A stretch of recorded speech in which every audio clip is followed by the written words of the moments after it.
All right, good morning, everybody. It's time to get started. Welcome to the December 2nd, 2024 Grants Pass City Council Workshop. And we are going to get started this morning talking about our new water treatment plant.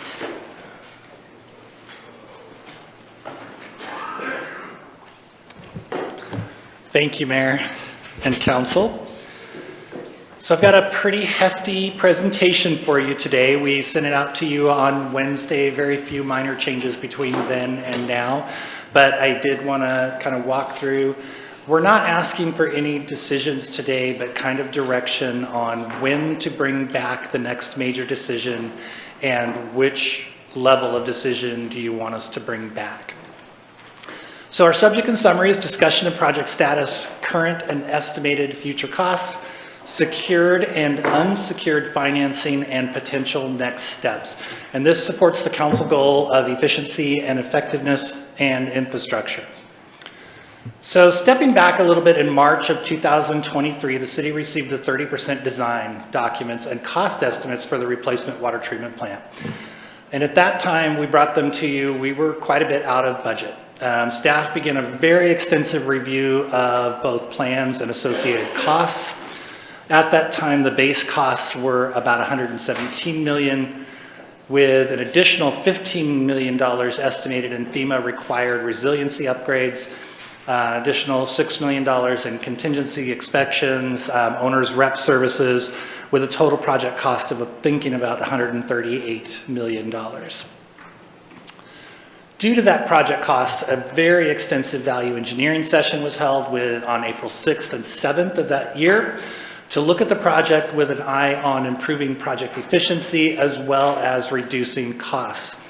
The VE target at that time was to reduce the base price from $117 million to $82.5 million. The project team was able to make very strategic reductions without compromising the ability of staff to cost effectively operate and expand the plant in the future.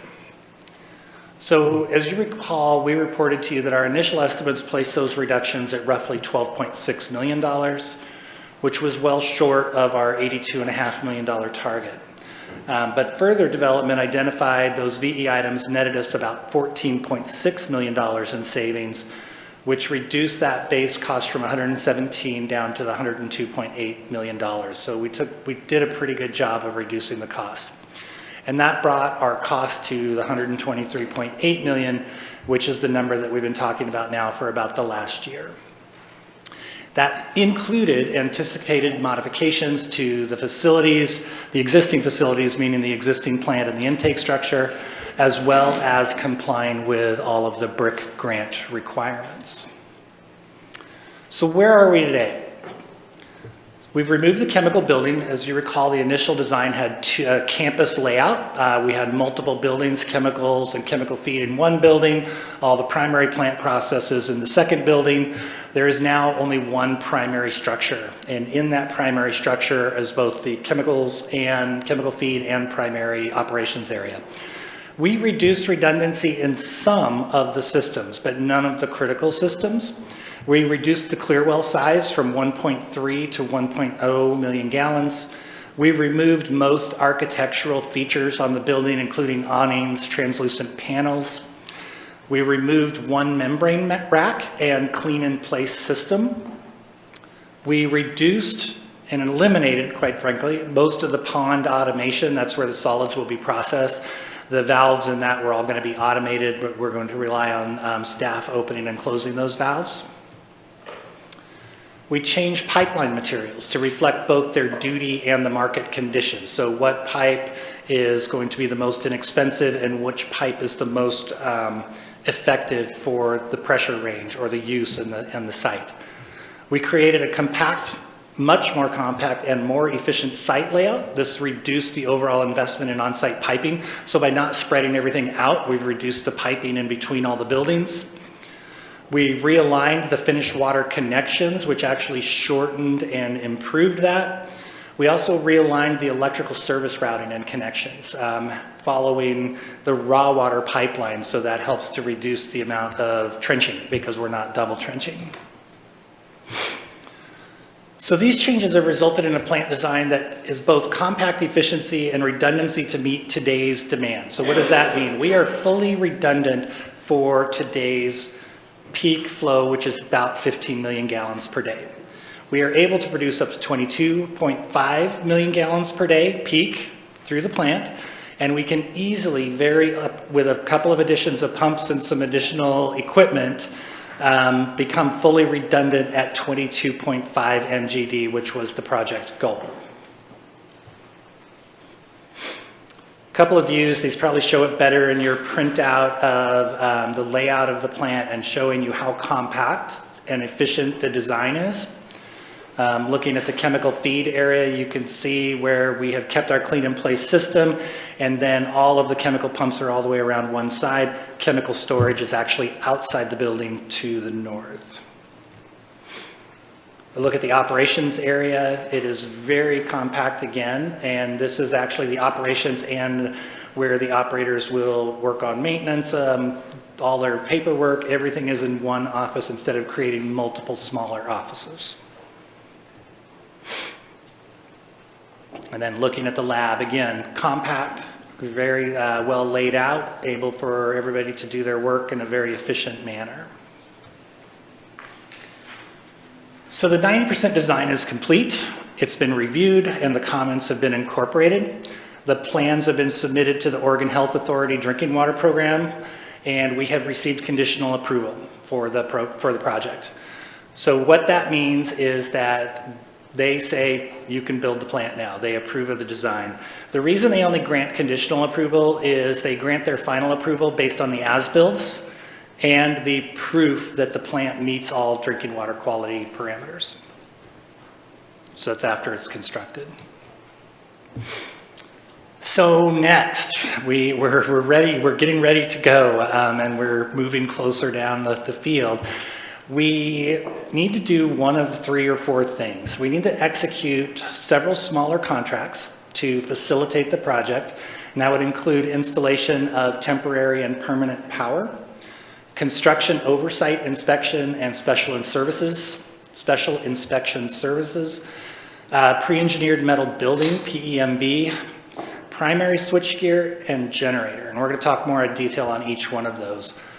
Or we can consideration of the GMP as it stands today. I'll be presenting to you in a little bit what the guaranteed maximum price is for the project as it stands today. And secure the last final pieces of financing. And I have quite a few slides on where we are at with the financing. And then the last thing, of course, is to break ground, hopefully this late spring. So looking at the temporary or at some of the smaller contracts that we could let early, and this might be something that council wants to consider. Installation of temporary electrical service is required to get the project going. We cannot get started on that site. There is no power on the site. We have to get a temporary electrical service to the site. It is not a small electrical service because they have to be able to test a lot of the plant systems off of the temporary system. It's going to be a very large temporary service. So installation of the temporary service is going to cost $57,177 plus any electricity, of course, used for the duration. It will not be installed if this contract were to move forward until after council authorizes the GMP. This simply lets Pacific Power plan, get it in their queue so that when you do award the GMP, they're ready to go and have acquired all the materials. Permanent power is a little bit different. That's a much more complicated project, and it is going to require Pacific Power several years to complete. The utility-owned infrastructure is going to take months to procure. That means like the transformers and some of the other switches and vaults. It really does make executing this agreement with Pacific Power kind of critical to begin that procurement process. There's extensive work that needs to be completed to the Jones Creek substation, which is where we will receive our power, to ensure reliable delivery of power at J Street. One of the things as we got into it that was a little bit surprising, there is power that runs down J Street. It's from a different substation and it doesn't have the capacity that the plant needs, so they had to go all the way back to Jones Creek to pick up that power. So That's why part of this is going to take so long. If we were to sign that agreement this month, completion and installation of permanent power is not scheduled until spring of 2027. Pacific Power needs that much time. On this project, the total cost to Pacific Power for those improvements is $6.76 million, of which our share of those improvements is $409,000. Our out-of-pocket expenses on this are zero. The way that Pacific Power does that is they amortize that cost over the anticipated life of your connection to the grid, and you pay it back as a monthly fee on your bill. So when construction of the water treatment plant is complete, our bill will be the greater of a monthly charges at 100%, or 80% of our power that we consumed plus $4,914 a month, whichever is greater.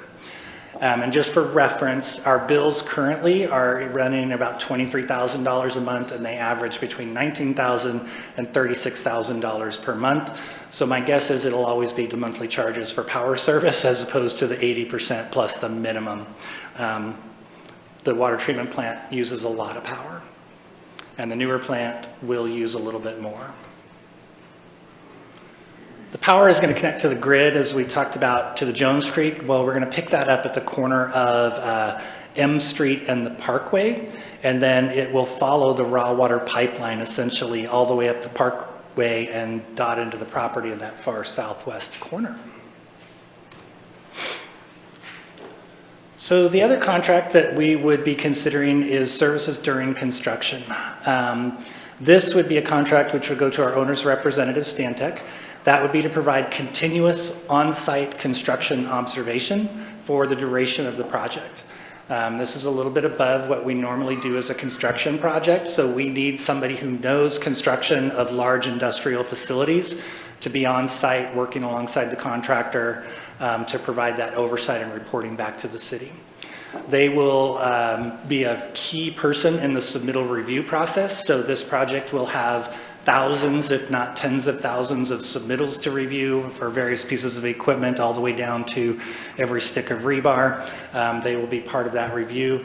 They will provide and coordinate special inspections. So on very large industrial projects like this, we have to hire companies to come in and do special inspection, which includes pulling on anchors that have been installed, testing concrete, etc. They will be a key person in change order management, that those will all run between them and the contractor and the city. They also will be a key person in reviewing the pay requests from the contractor and verifying that they have performed the amount of work that they have submitted on their invoices. And also for grant compliance assistance, as we have quite a few grants that are involved. Each one of those grants has slightly different reporting and pay requirements, so keeping in compliance with all of those is going to be a bit of a challenge. So another potential early work contract is the pre-engineered metal building, PEMB we call that.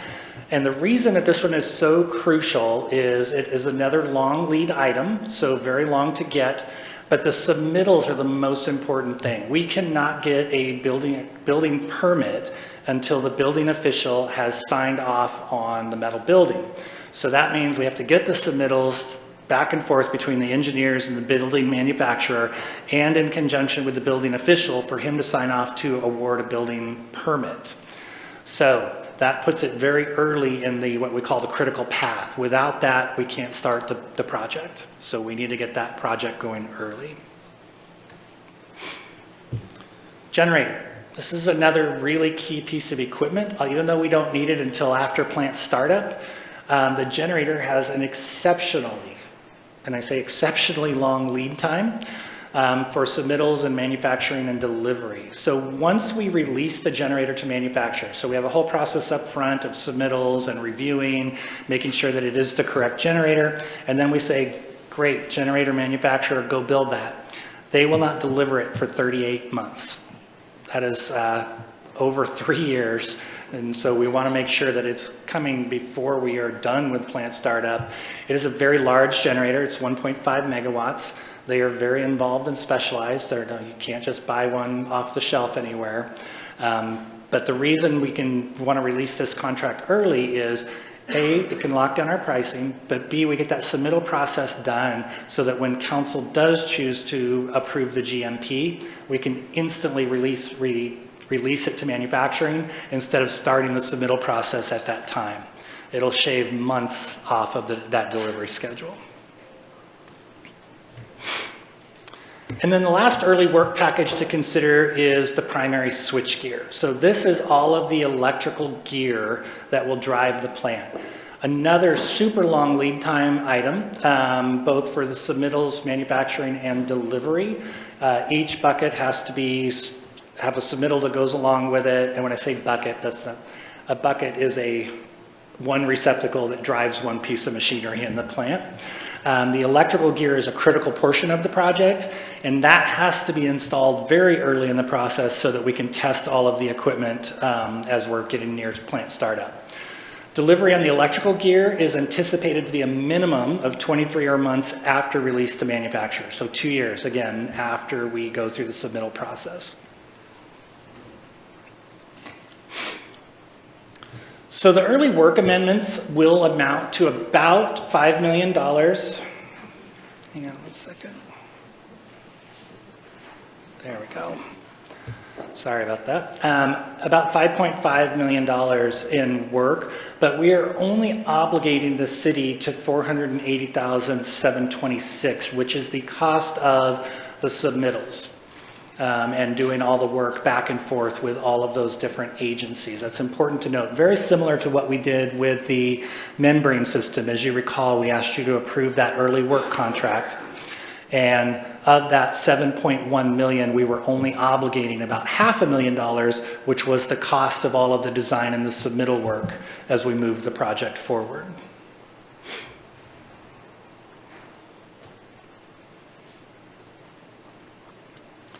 So the early work will help to lock in the pricing on those few items, and I know that that's not very many items, but the electrical and the generator and the building, we can at least lock those prices down. And then again, it starts that submittal process so that as soon as the GMP is to be approved, we're able to then release those few items to manufacturing. It'll help speed up that process.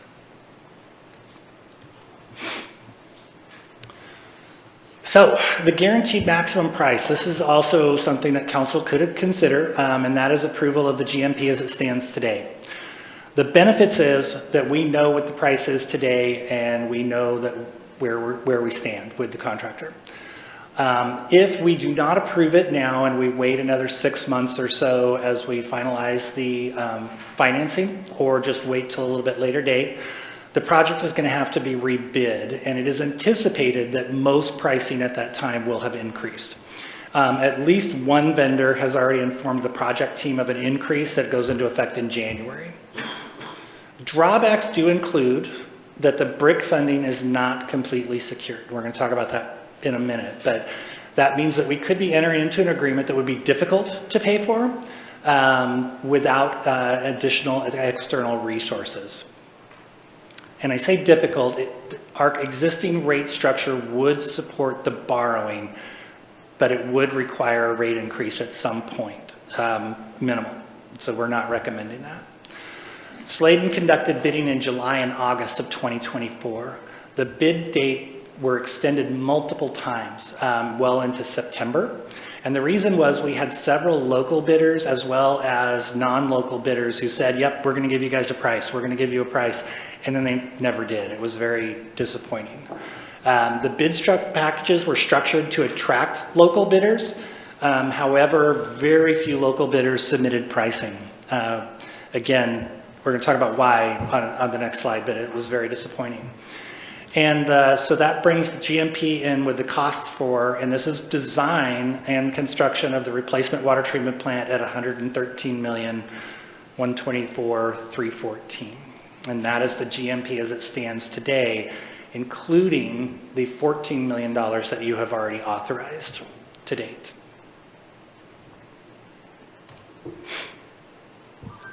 So we talked about no local bidders, and that was despite a lot of outreach to both local and remote contractors. Bids were far and few between, and often those costs far exceeded what our anticipated costs, what we had put in our engineer's estimate. Electrical had been estimated at about 9.1 million, and we received a single bid, one bidder, at $12.4 million. Commercial building contractor was estimated at about 1.2, and we received one bid for 2.3. The pre-stressed tank we had estimated at 2.8, and we received a single bid of 3.8.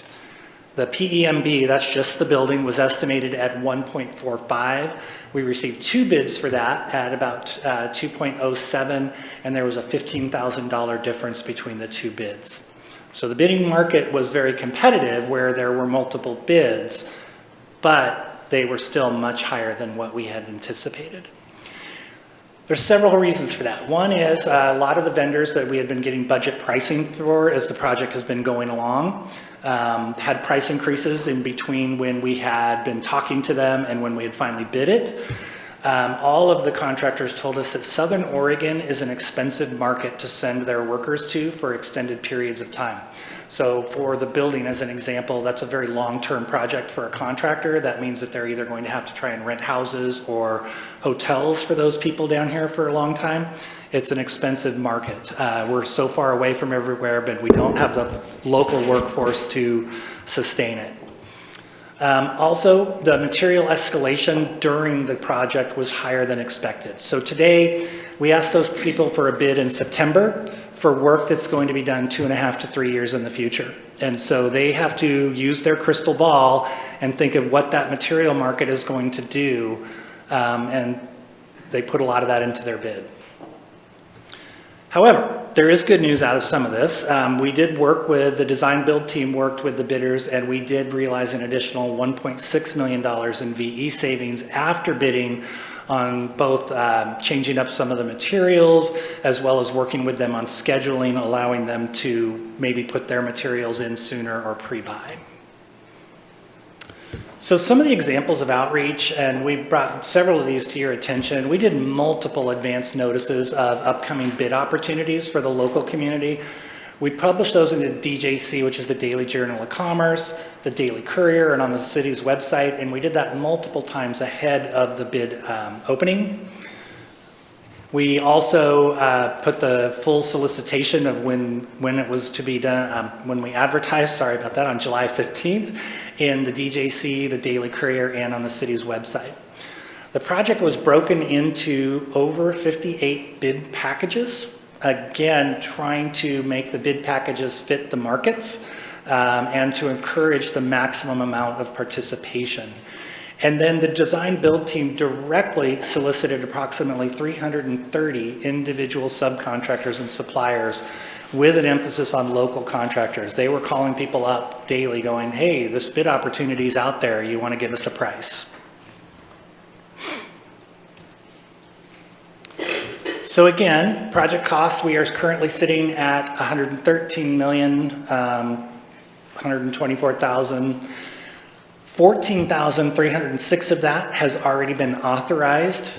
As you recall, there was 7.17 million for design and supply of the membrane treatment system, 5.72 million for the balance of phase 1 services, and then approximately about 1.25 million in owner's contingency, which is left in that number, which was from a reduction of scope from H2O. When we eliminated the one membrane unit and the clean in place system, that amounted to about a $1.25 million savings.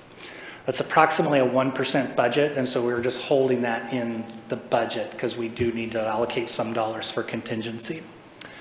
Costs that are not included in that price, so this is the important part. About $3.5 million in potential owner's representative construction oversight and special inspections. We don't have a final number on that, just a preliminary number. And then between $15,000 and $25,000 for intake structure modifications, potential demolition of the entire site, and brick grant compliance costs. So a fair amount that's in there. Did you say 15,000 and 25,000? Because this says 15 million and 25 million. If I said 1,000, it was a slip of the tongue. 15 million and 25 million. Sorry.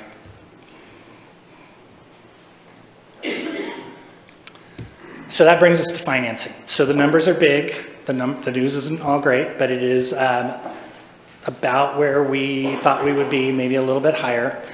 We continue to work with our financing partners, Business Oregon and Oregon Emergency Management, to finalize our complex strategy. Our current strategy has over 11 distinct loans, grants, rate revenues, and system development charges.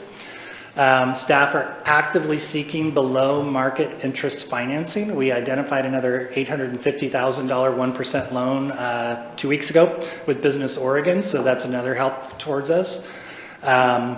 BRIC Phase 1 had been confirmed by Oregon Emergency Management and should be awarded by the end of the calendar year.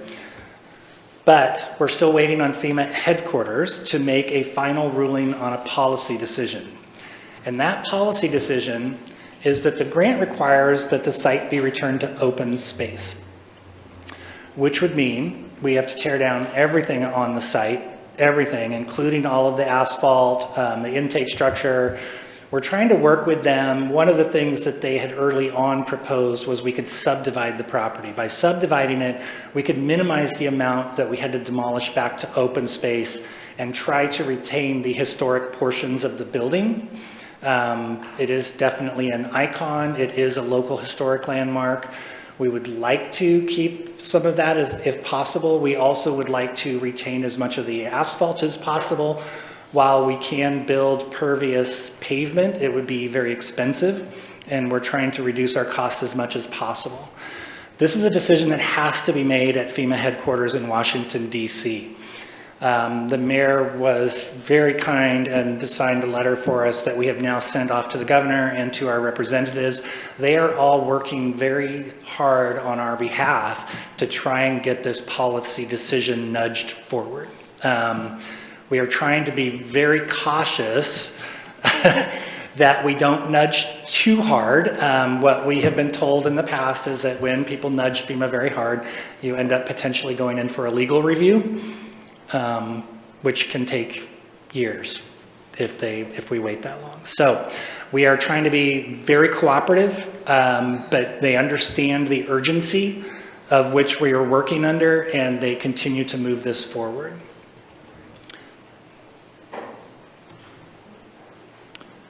And this is a picture of our overall financing that we have identified and nearly secured. As you can see, the three with the asterisks are those that are not secured. The reason that I did not put an asterisk next to bonds/WIFIA, however we choose to fund those, and right now it's looking like bonds or private loans are a much better option for us than WIFIA, because those are not, we can initiate those and secure those at any time, so they're pretty much there. BRIC is the unsecured. And the last two safe drinking water loans are unsecured, but they will be granted at next cycle, which I want to say is in the spring from Business Oregon. You can also see the amount that is both in loans and in grants. It's a pretty robust package. And if all of these do materialize, we've funded it at about 60-40 with grants versus loans. And the rest is all in city funds at about a third. So we've done a really good job of identifying resources to fund the project. So can we afford it? That's really the key, right? The dollars are there, the monies are there, but can we afford the project? The short answer is with BRIC, absolutely 100%. Our debt service payment would be at about $2.57 million per year. And our coverage ratio would be about 1.93. Now, coverage ratio has to do with the amount of revenues you have in excess of your operating costs as it pertains to your debt service payment. The minimum required is 1.25. So without BRIC, because these are numbers that we knew were going to come up, if we were to borrow the additional resources and realize a corresponding deduct in the overall cost of the project, and so the amount of monies that we would borrow would need to go down because we don't have all of those federal requirements or as many federal requirements to adhere to. The debt service payment would be at 4.76 million, but the coverage ratio drops to 1.13. Now that would require a rate increase to borrow that much money. And if council was interested, it amounts to about 4 to 5% to the overall rate, or an increase of about $5, I think, on the treatment plant replacement fee. It could be done either way when we ran those numbers. So I don't have a call to action, just some things to consider. We could consider directing staff to bring back the full GMP for the next available council meeting. We could also consider early work packages, which would get the procurement begun on the generator, the switchgear, the electrical service, or delay any decision until all 100% of the funding is secured. And I know that that was a tremendous amount of information. I appreciate it. And with that, questions? Yeah, council, what questions do you have? Rick? Thank you, Jason. On the bonds, would the bonds have to go to the public to be voted on? They're revenue bonds, so they're backed, I believe that they would either be loans or revenue-backed bonds, so because of that, they do not have to be voted. Okay. And then you stated if we had to go a rate increase of 5%, when would that start? That is a council-driven decision.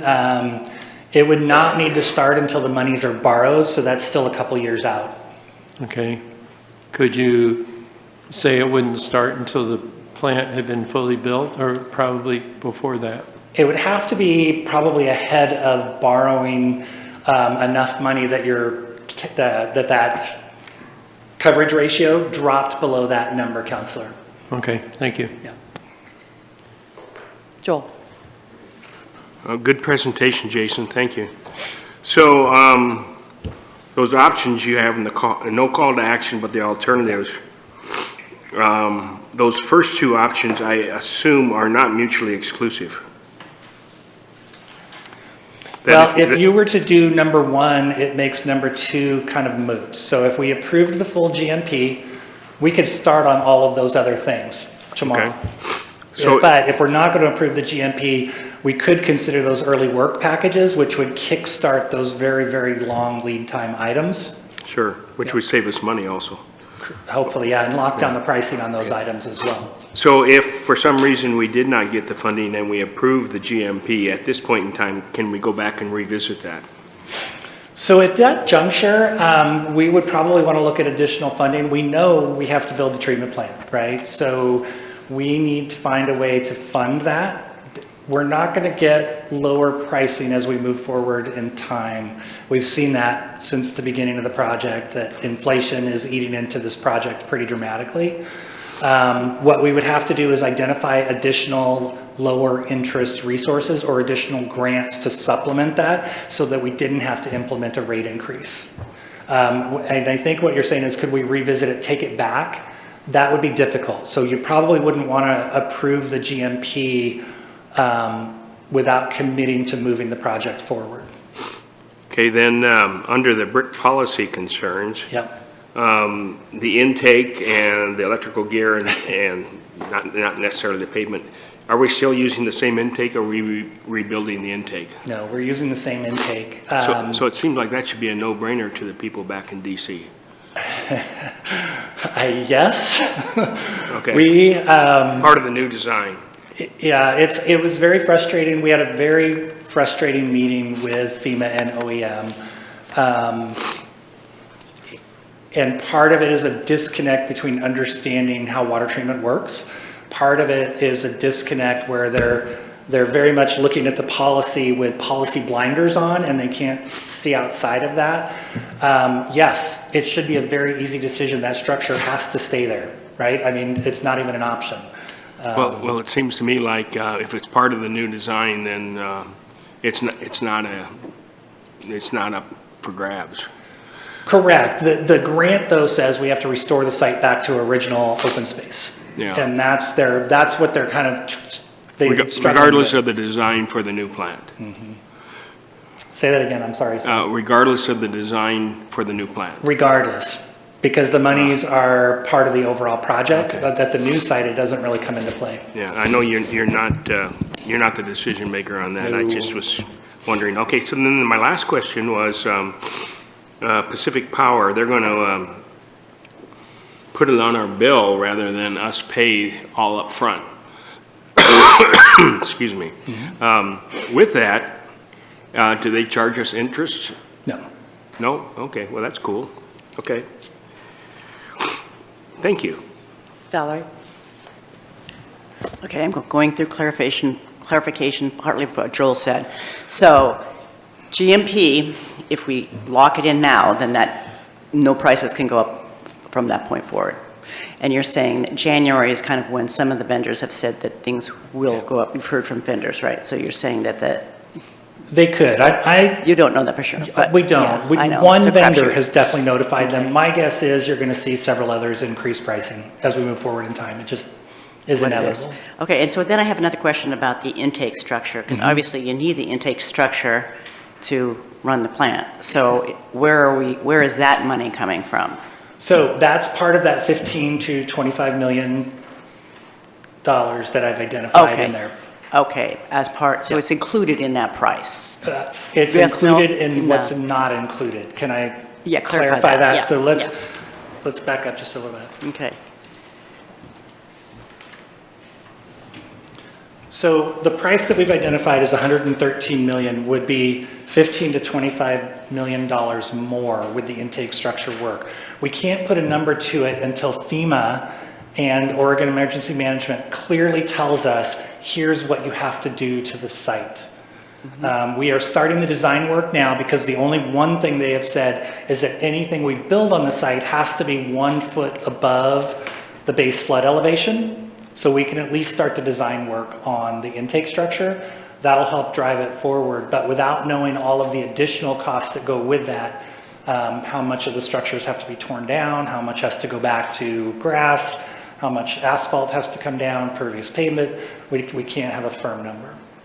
Does that have anything to do with the FEMA thing that we're talking about? Will that affect, because FEMA's got some new regulations coming down, and that's what we're No, talking it's about. unrelated to that. It's unrelated to that, totally. Okay. All right, thank you. Dwayne and then DJ? Yeah, I just got a couple questions. You said there's no call to action, but you gave us several items that had to be done or 2 to 3 years out, and then that would put us at 2028 finish time. Shouldn't we make some kind of call to action to that, or, I'm a little confused. Ideally, there's just no time frame to it, Counselor. Ideally, you would say, bring back all the early work amendments at the next meeting, which would be in January, I believe, because we can't make the next meeting, which would be this week. And we can at least get some of these things in the queue and in the pipeline. That would be ideal. Or if you're feeling a little bit more confident, we could bring back the full GMP and get that approved, which effectively does that others.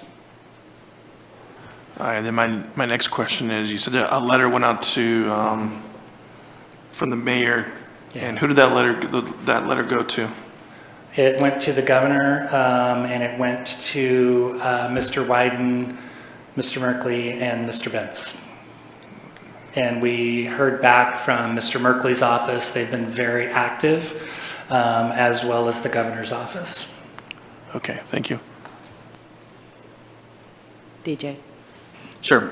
Adding to that inquiry, just to be redundant, I think, at this point, but the things that we can do, temporary permanent power construction oversight, pre-engineered metal building, et cetera, we can get the ball rolling on those things without getting the guaranteed maximum price and also not jeopardizing our ability to get the BRIC grant. Is that correct? That is absolutely correct. Okay, thanks. Other questions? Joel? So Jason, one of the things I'm a little vague on, what is the purpose of the guaranteed maximum price? Why are we doing that? So the guaranteed maximum price, that part of the delivery method that we've chosen is a progressive design build. And that is where the contractor and the designer are a single entity. Out of that, they give you, the council, a guaranteed maximum price, and we accept that guaranteed maximum price, and they go and build the water plant for that price. It is essentially, if we go out with a solicitation and we get bids back and we award to the single lowest bidder, that's just how this contracting mechanism works. So if I heard you correctly, the contractor sets the guaranteed maximum price, not the council. The contractor sets it, you approve it, correct. You can negotiate, And we have negotiated a lot, hence 1.6 million on the cost and some of the other items, you know, as far as, well, no, we don't believe that we should have to pay for that. That should come out of your pot of money. We negotiate almost weekly. You can ask Wayne. It's been a very, it's been a good project, but it also has had its moments. Yeah, where it's things are arduous. tense. So, what are the advantages then of us setting the guaranteed maximum price at this point in time if the contractor's going to give it to us? And So we what would- are the disadvantages? So the potential disadvantage is we don't accept this guaranteed maximum price. And 6 or 8 months when we finally have secured all of the other funding and everything is in place, and we then bring back, we have to go out and rebid all of this work, it's possible that that GMP is higher. The advantage is it lets the contractor get started today on all of those early work things that we were talking about. Those kind of become moot. And he can lock down the pricing with the contractors that he has. Okay, so if I understood you correctly, if we set the guaranteed maximum price at our next meeting or in January, then what it does, it potentially lowers the cost of, or prevents increases in cost on items already under contract. It would minimize increases, absolutely. Okay. Okay. So then the other question I had is, okay, if the guaranteed maximum price, if no contractor says they can meet it, Can you say that again? I didn't quite catch that. so if no contractor says they can meet the guaranteed maximum price, I mean, that's an economic fact. How do we deal with that? So the contractor has given us the guaranteed maximum price. He guarantees to us that he can build the treatment plant for that price based on the bids that he has received from the vendors. So in all, the way that works is the contractor is our general contractor. He has gone out and got all the bids from all of the different trades to build the water treatment plant and says, okay, that means that they're going to cost me X amount of dollars. City, it's going to cost you Y amount of dollars.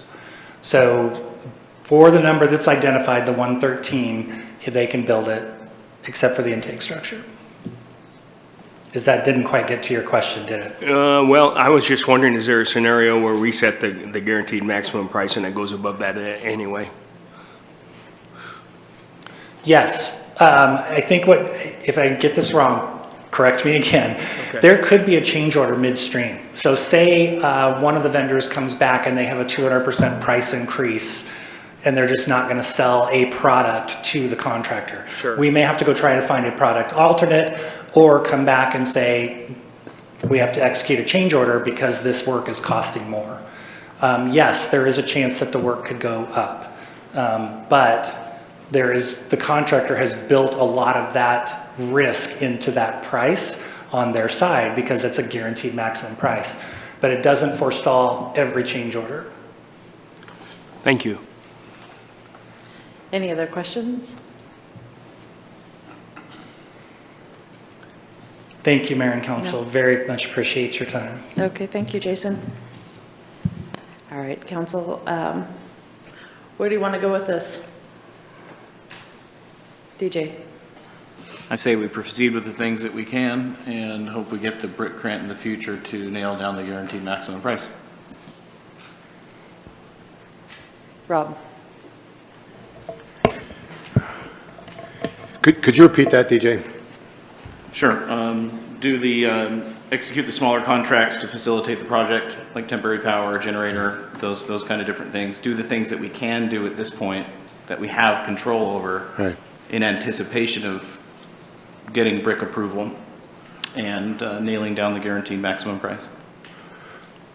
Yeah, I don't see why we wouldn't just approve the GMP, which takes care of all that. If I understood from today's presentation, worst case situation, if we don't get the BRIC grant, at some point in the future, there could be a 5% rate increase. We either get the BRIC grant with hopefully the increases that were built in 2017 or 16 or whatever, and the BRIC grant, or no BRIC grant, and then we have to, at some future council has to raise rates. I'm going to assume that the will is here to move forward with a water treatment plan, otherwise we wouldn't have gone 9 years into it. So to do the GMP now is best case, no additional fees, rate increases. Worst case, could be a 5% rate increase. But I don't see any reason not to just go with the GMP, and that takes care of all the smaller stuff that we would be doing piecemeal. But we're going to, I believe we're moving forward with it. Best case, cost us nothing more. Worst case is a 5% increase. To me, I would go forward with the GMP. Go ahead, DJ. Sure, I have a question about that, and I appreciate your logic there. Would a pursuit of the GMP at this point jeopardize our ability for the BRIC grant in any way? Maybe it's high-handed or heavy-handed or anything Not at like all. that? No, the only thing that really could jeopardize the BRIC grant is the policy decision, which I think we will find that middle ground for them. It just means we may have to tear down more of the building than what we were hoping, or we don't, and we go dig. We cannot start construction until that is secured. That was the one thing that they have stressed over and over and over. So no, it would not jeopardize the BRIC grant. Valerie? I tend to agree with Rob. This has been a long project and a long haul. I don't see turning back now. I don't. And so at this point in time, as Rob said, the reality of it is that, yes, the worst case scenario is we didn't get the BRIC grant and we might have to raise the raise the rates. That wouldn't be automatic, and there would probably be time that we could also go out to try to get more grants or whatever. So, you know, the reality of it is we need a new water treatment plan, and you know, this was built in 1930. I mean, there's just all sorts of reasons that I've been through the last 9 years, you know, going with this and even having a lot of flack from my husband. But I believe seriously that this was started in 2011 and we just can't go back. So I would agree with Rob that we just need to move forward with the GMP. Dwayne and then Vanessa. Yeah, I would agree that, you know, 2 years ago, I was coming into office here and I sat in that room over there and I said, why aren't we buying supplies yet? And the price is going to go up. And here we are 2 years later, and the price has gone up. We could have saved millions of dollars, but, so every time we stall on buying some of this stuff or ordering it that needs to happen, it's just going to go up millions of dollars, and especially these things are specialty items. So, I say we start ordering them so we have them on the ground in 3 years from now. Some of them are 3 years out. So we have to have a water. I mean, the whole city needs water, and we know this is something that has to happen. Do we like spending this much money? No, but we don't really have a choice. At some point, we're not going to have any water. So we should start doing smarter things here. Thank you. Vanessa. I also agree that we should move forward today on the GMP. The cost savings that has been brought forward from 138 down to 113, it feels like a great deal. And also, as stated previously, cost of everything keeps going up. I'm also concerned that into the next year, that with the call for tariffs, that a lot of these goods will need to be imported. So I think that there is a potential for a huge cost savings here if we can lock this in today. Or not today, but you know what I mean, move forward on this as soon as possible. DJ. Sure, another question. This has been distilled down to simply, if we adopt the GMP, then there will be a marginal rate increase of approximately $5. Is it just that simple at this point? It just feels like it's going to be a little bit more complicated, and the pitfalls could be more numerous than that. And I'm just trying to be cautious here in this answer. As am I, Counselor. I don't think necessarily approving the GMP guarantees you a rate increase, because again, if BRIC comes through, there is no need for the rate increase in any way, shape, or form. As we move farther forward in time, we will be keeping council appraised of if a rate increase is going to be required and when it is, because it will be, we can't secure the final financing if we were to borrow that amount until the rate increase is approved by council. So it wouldn't be like, okay, we approved the GMP and oh, by the way, here's your rate increase proposal. That would come much later. Correct me if I'm wrong, JC. No, the only thing that I would just add is the future rate increase is the worst case scenario, right? So you are making a policy decision based on a spectrum of information. So based on the information we have right now, we're giving you the best possible scenario and also the worst possible scenario, which is a potential making a policy decision that could lead to a rate increase. And then on the other side of that, and I know this is asking to look into the crystal ball, the other side of that spectrum is we get the BRIC grant and we won't experience a rate increase. Are those confidence levels equal? So if you're asking me if we get the BRIC grant, am I confident that there will not be a rate increase to support the project?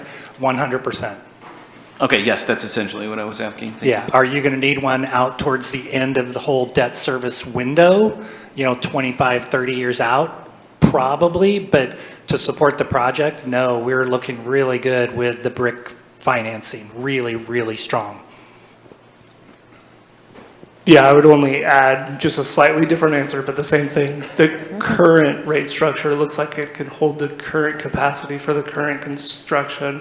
There could be a need in the future, depending on what other projects come up that are rate increase. But based on the estimations of the financials and how they look right now, it doesn't look like we would need a current rate increase or even go down a rate study.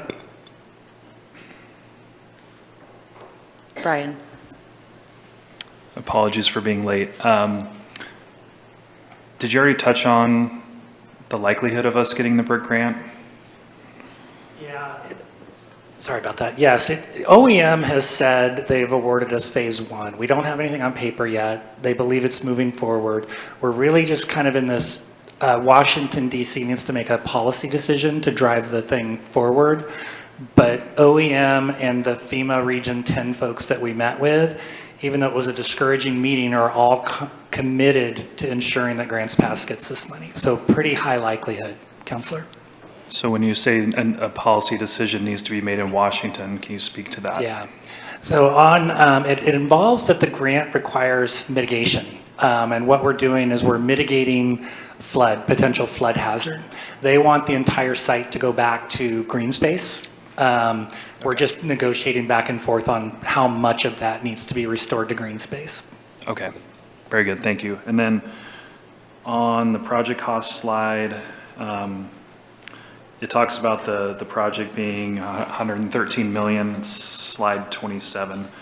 But it does have their underlined costs for design and construction is 113 million. So I know that's not the total cost of the project. I mean, we've bought land, there's other costs involved. Yeah, so on slide, forward two more, slide 30, we're anticipating potentially between 15 and 25 for the intake or the existing site work, depending on how much FEMA requires us to do. In addition to up to probably about $3.5 million in additional owner's rep services during construction. But that covers everything except for property acquisition. That was not included in that number. Okay, and how much do you recall was property acquisition to the nearest million? 5+, does that sound correct, Aaron? I want to say 5+. Okay, so just rolling all that up, 113 plus 5 plus 3.5 plus on the low end 15. I mean, what is that, 138, give or take? Yeah, it's right in that range. Okay, and then up to 148 if the BRIC grant makes us do a lot more. Okay. Correct. Okay, thank you. All right, it sounded like the overall consensus of the council was to to consider going forward with the full GMP and adopting that at the next meeting, and that you would also be able to get started on ordering some of those long-term packages. Is there anything further on that topic? No? All right, thank you, Jason, for the little bit less than a fire hose of information there this time, right? Okay, Navigation Shelter Services Grant, and Aaron's coming up for that one.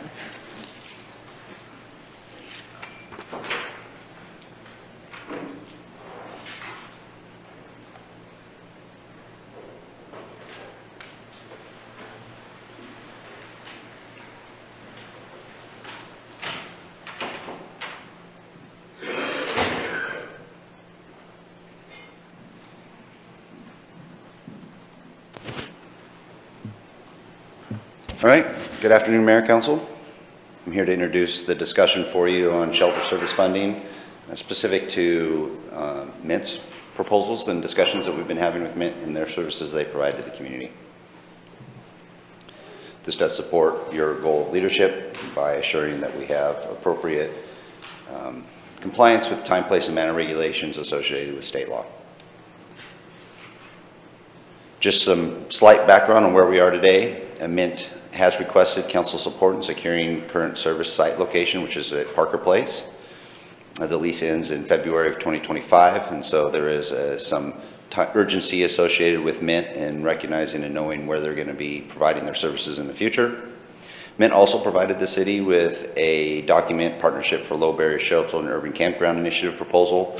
That was if they were operating in another site that provided an opportunity for them to provide a whole gamut of services and what that would look like if they were to do so, with some estimated costs associated with those services to be provided, and the city support not necessarily defined, but in for sure securing a location was something that was discussed. Since those two proposals sort of were brought to council, council has had some discussions and expressed some interest in discussing Mint's request and proposal specifically to Parker Place today. It was mentioned, so I'm going to provide some additional information with regards to that. So council has expressed interest in seeing what they could do to provide some resources to Mint to secure their current site location.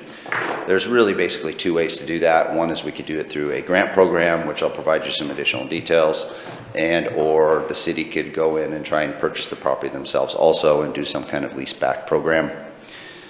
If we're going to do a grant program, in order for the grant program to work and to be exempt from public contracting, the city must provide funds in the form of a grant as defined in ORS 279. We would need to define the maximum amount of funds, the specific location to be purchased, which we are aware of if we're talking about Parker Place.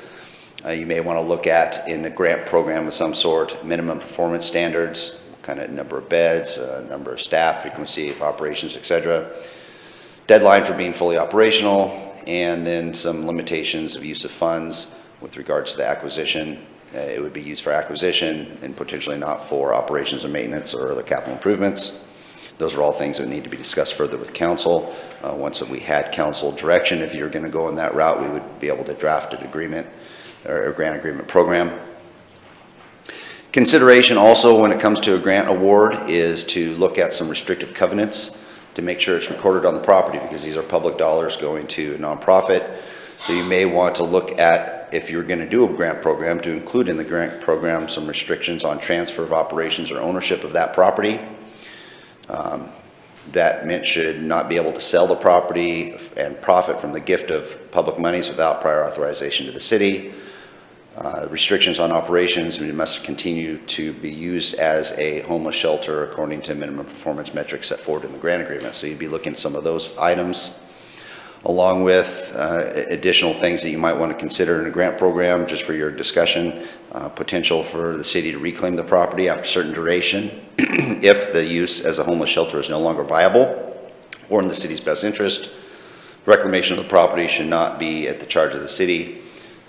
And then default clause to be include a reasonable time to cure the default. If something was in default and it was not cured in a reasonable time, that the property would then revert back to the city.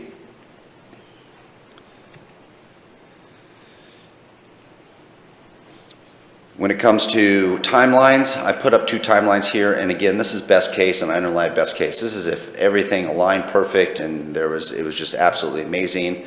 I would not normally put dates this quick, but I'm trying to give you best case. It's not a guarantee. Please do not look at these numbers and say it's a guarantee. There are so many factors associated with a grant program or the procurement of property that does not make these set in stone. However, from a grant program, if the council wanted to establish a grant program for Mint and or others to apply for services like we were discussing, you can provide that direction through a resolution on December 4th. If you provide me direction today, we can establish a resolution for you to approve a grant program. At that point, you could also approve the authority for us to publish a grant program and provide authority for the city manager to award the grant to help expedite the time frame. So we wouldn't have to go back and review the grant application and go through a council process. You could provide me the authority to do both of those things. We could have the grant application due the 13th. It's only a week after we would publish it. But again, these are just timelines we're trying to get done before the end of the year for council's consideration. And then December 20th, we could do a potential grant award based on when the application was turned in. Grant funds could be distributed at some point after December 20th when all the grant requirements were met.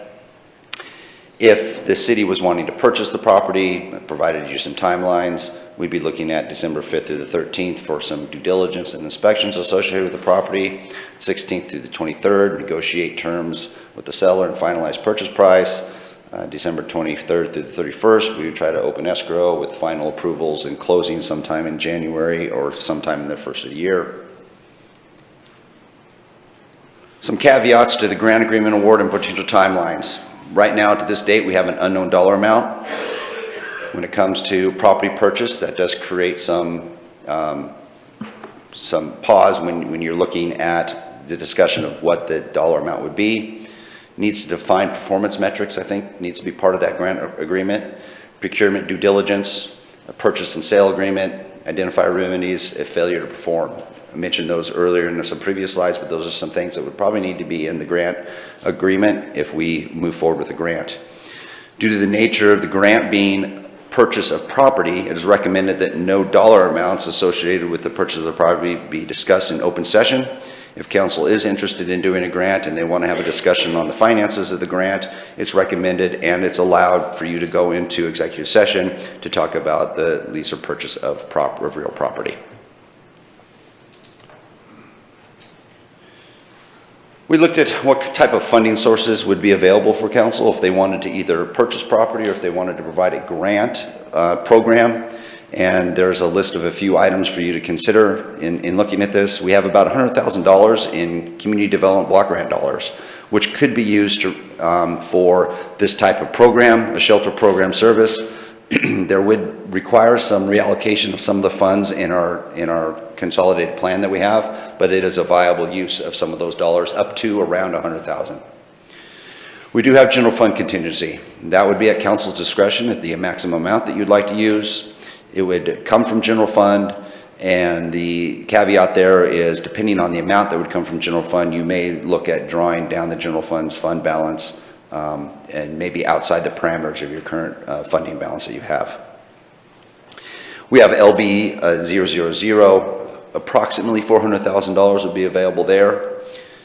These funds are earmarked to help with the City Hall roof replacement. So if we did utilize those funds, we need to look at some other potential resources to either fund the City Hall replacement, or we would just do a larger internal loan fund if those funds were used. We have $1.2 million in reallocation of pool funding that you could reallocate to this. This was mentioned at one of our previous council meetings. If you did do that and you wanted to continue the pool program, we would need to replace those funds or replace the scope of work with regards to the pool program. We also have the same thing with the same items here, reallocation of public safety repeater. We have communication deficiencies within our system, And some of the ARPA dollars we're going to reallocate for public safety repeater program, and that's $200,000 that you have for that. So your call to action after this presentation here is for you to have a discussion to provide direction to include a resolution to adopt a grant program for shelter services at the December 4th meeting.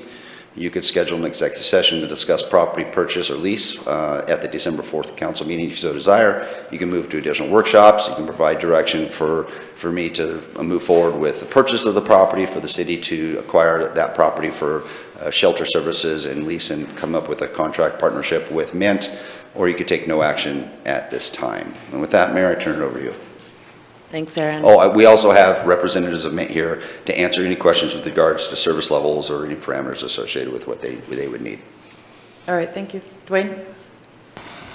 Thank you. I have quite a few questions. We'll start with this one. You kept saying, why are you putting dates in?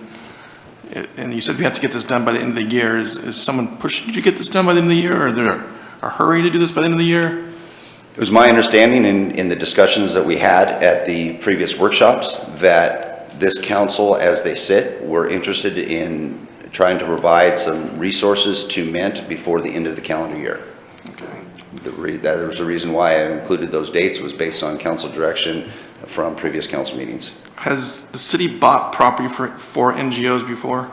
For what? Has the city bought property for NGOs before? Have we ever done that before? NGOs. Yeah, nonprofits. Non-governmental Non-government organizations. agencies. Yeah. Yes, the On-Track. I'm trying to think. We did not buy On-Track- that building for On-Track, so. that's On-Track false. On-Track wasn't for property, infrastructure. it was for infrastructure. Yes, it was. It's not coming to mind right now of a time when we did that. Okay. Has there been an operational plan submitted by Mint? No, but that could be something council could discuss. I think that would be a good due diligence thing on council's part to ask for an operational plan, and that could be part of the grant award program and process. It could be a question that could be asked through that if you so desire. And has there been appraisal of the Parkers buildings yet? No, there is not. That would require council approval. Okay. I need direction to know that that's the direction we're going, and I would do that appraisal process. Would there be any code changes for a shelter to go in that? It's zone general commercial, and a number of years ago, council did change the code to allow for shelter services in general commercial. So there isn't any anticipated, I believe, code changes necessary for them to provide the service that they're asking. And then my last question is, we gave Mint pallet shelters in April because of their request. Have they used those or done anything with them yet?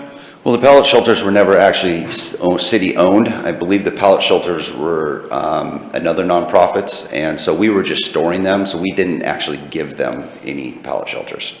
But we passed the stuff, and so they never used anything, or I thought they were requesting back in April for pallet shelters or something. Well, again, we don't own pallet shelters. We were storing some pallet shelters. That's what I can tell you. If that might be a question of Mint. Okay, thank you.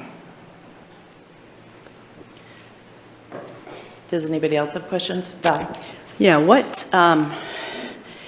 and I guess it's my inference that we need to go into, because I personally feel that we need to have an assessment of the property, because I want to know what is involved in that $750,000. Does that include both of the buildings and the property? I mean, I'm unclear of those things, and I think those things need to be clarified before I can actually make a decision, as the due diligence for the city needs to happen.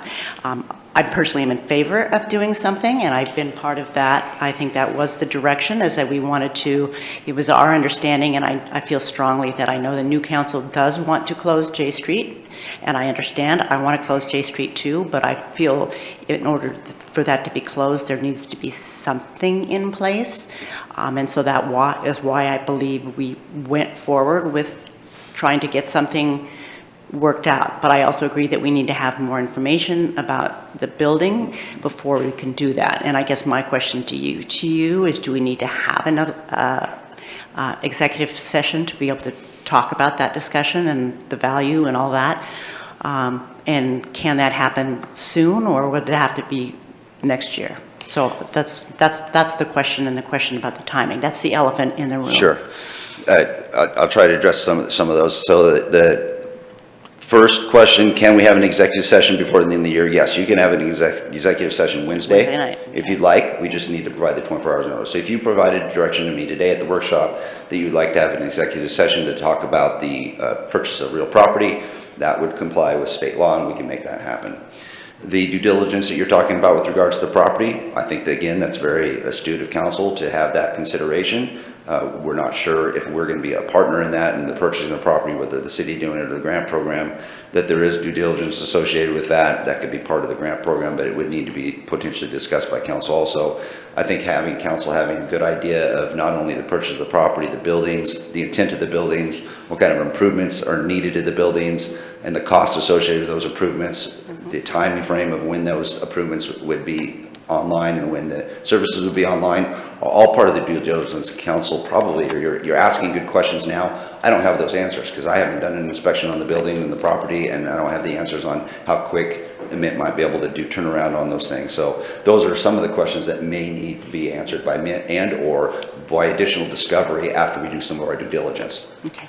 Another question I had is, we mentioned the fact that that property is in the urban renewal Yes. boundary, and that there is money having to do with transitional housing that can be utilized as well. Am I correct? There's about 3 categories in the urban renewal agency that provides for the potential of utilization of urban renewal dollars.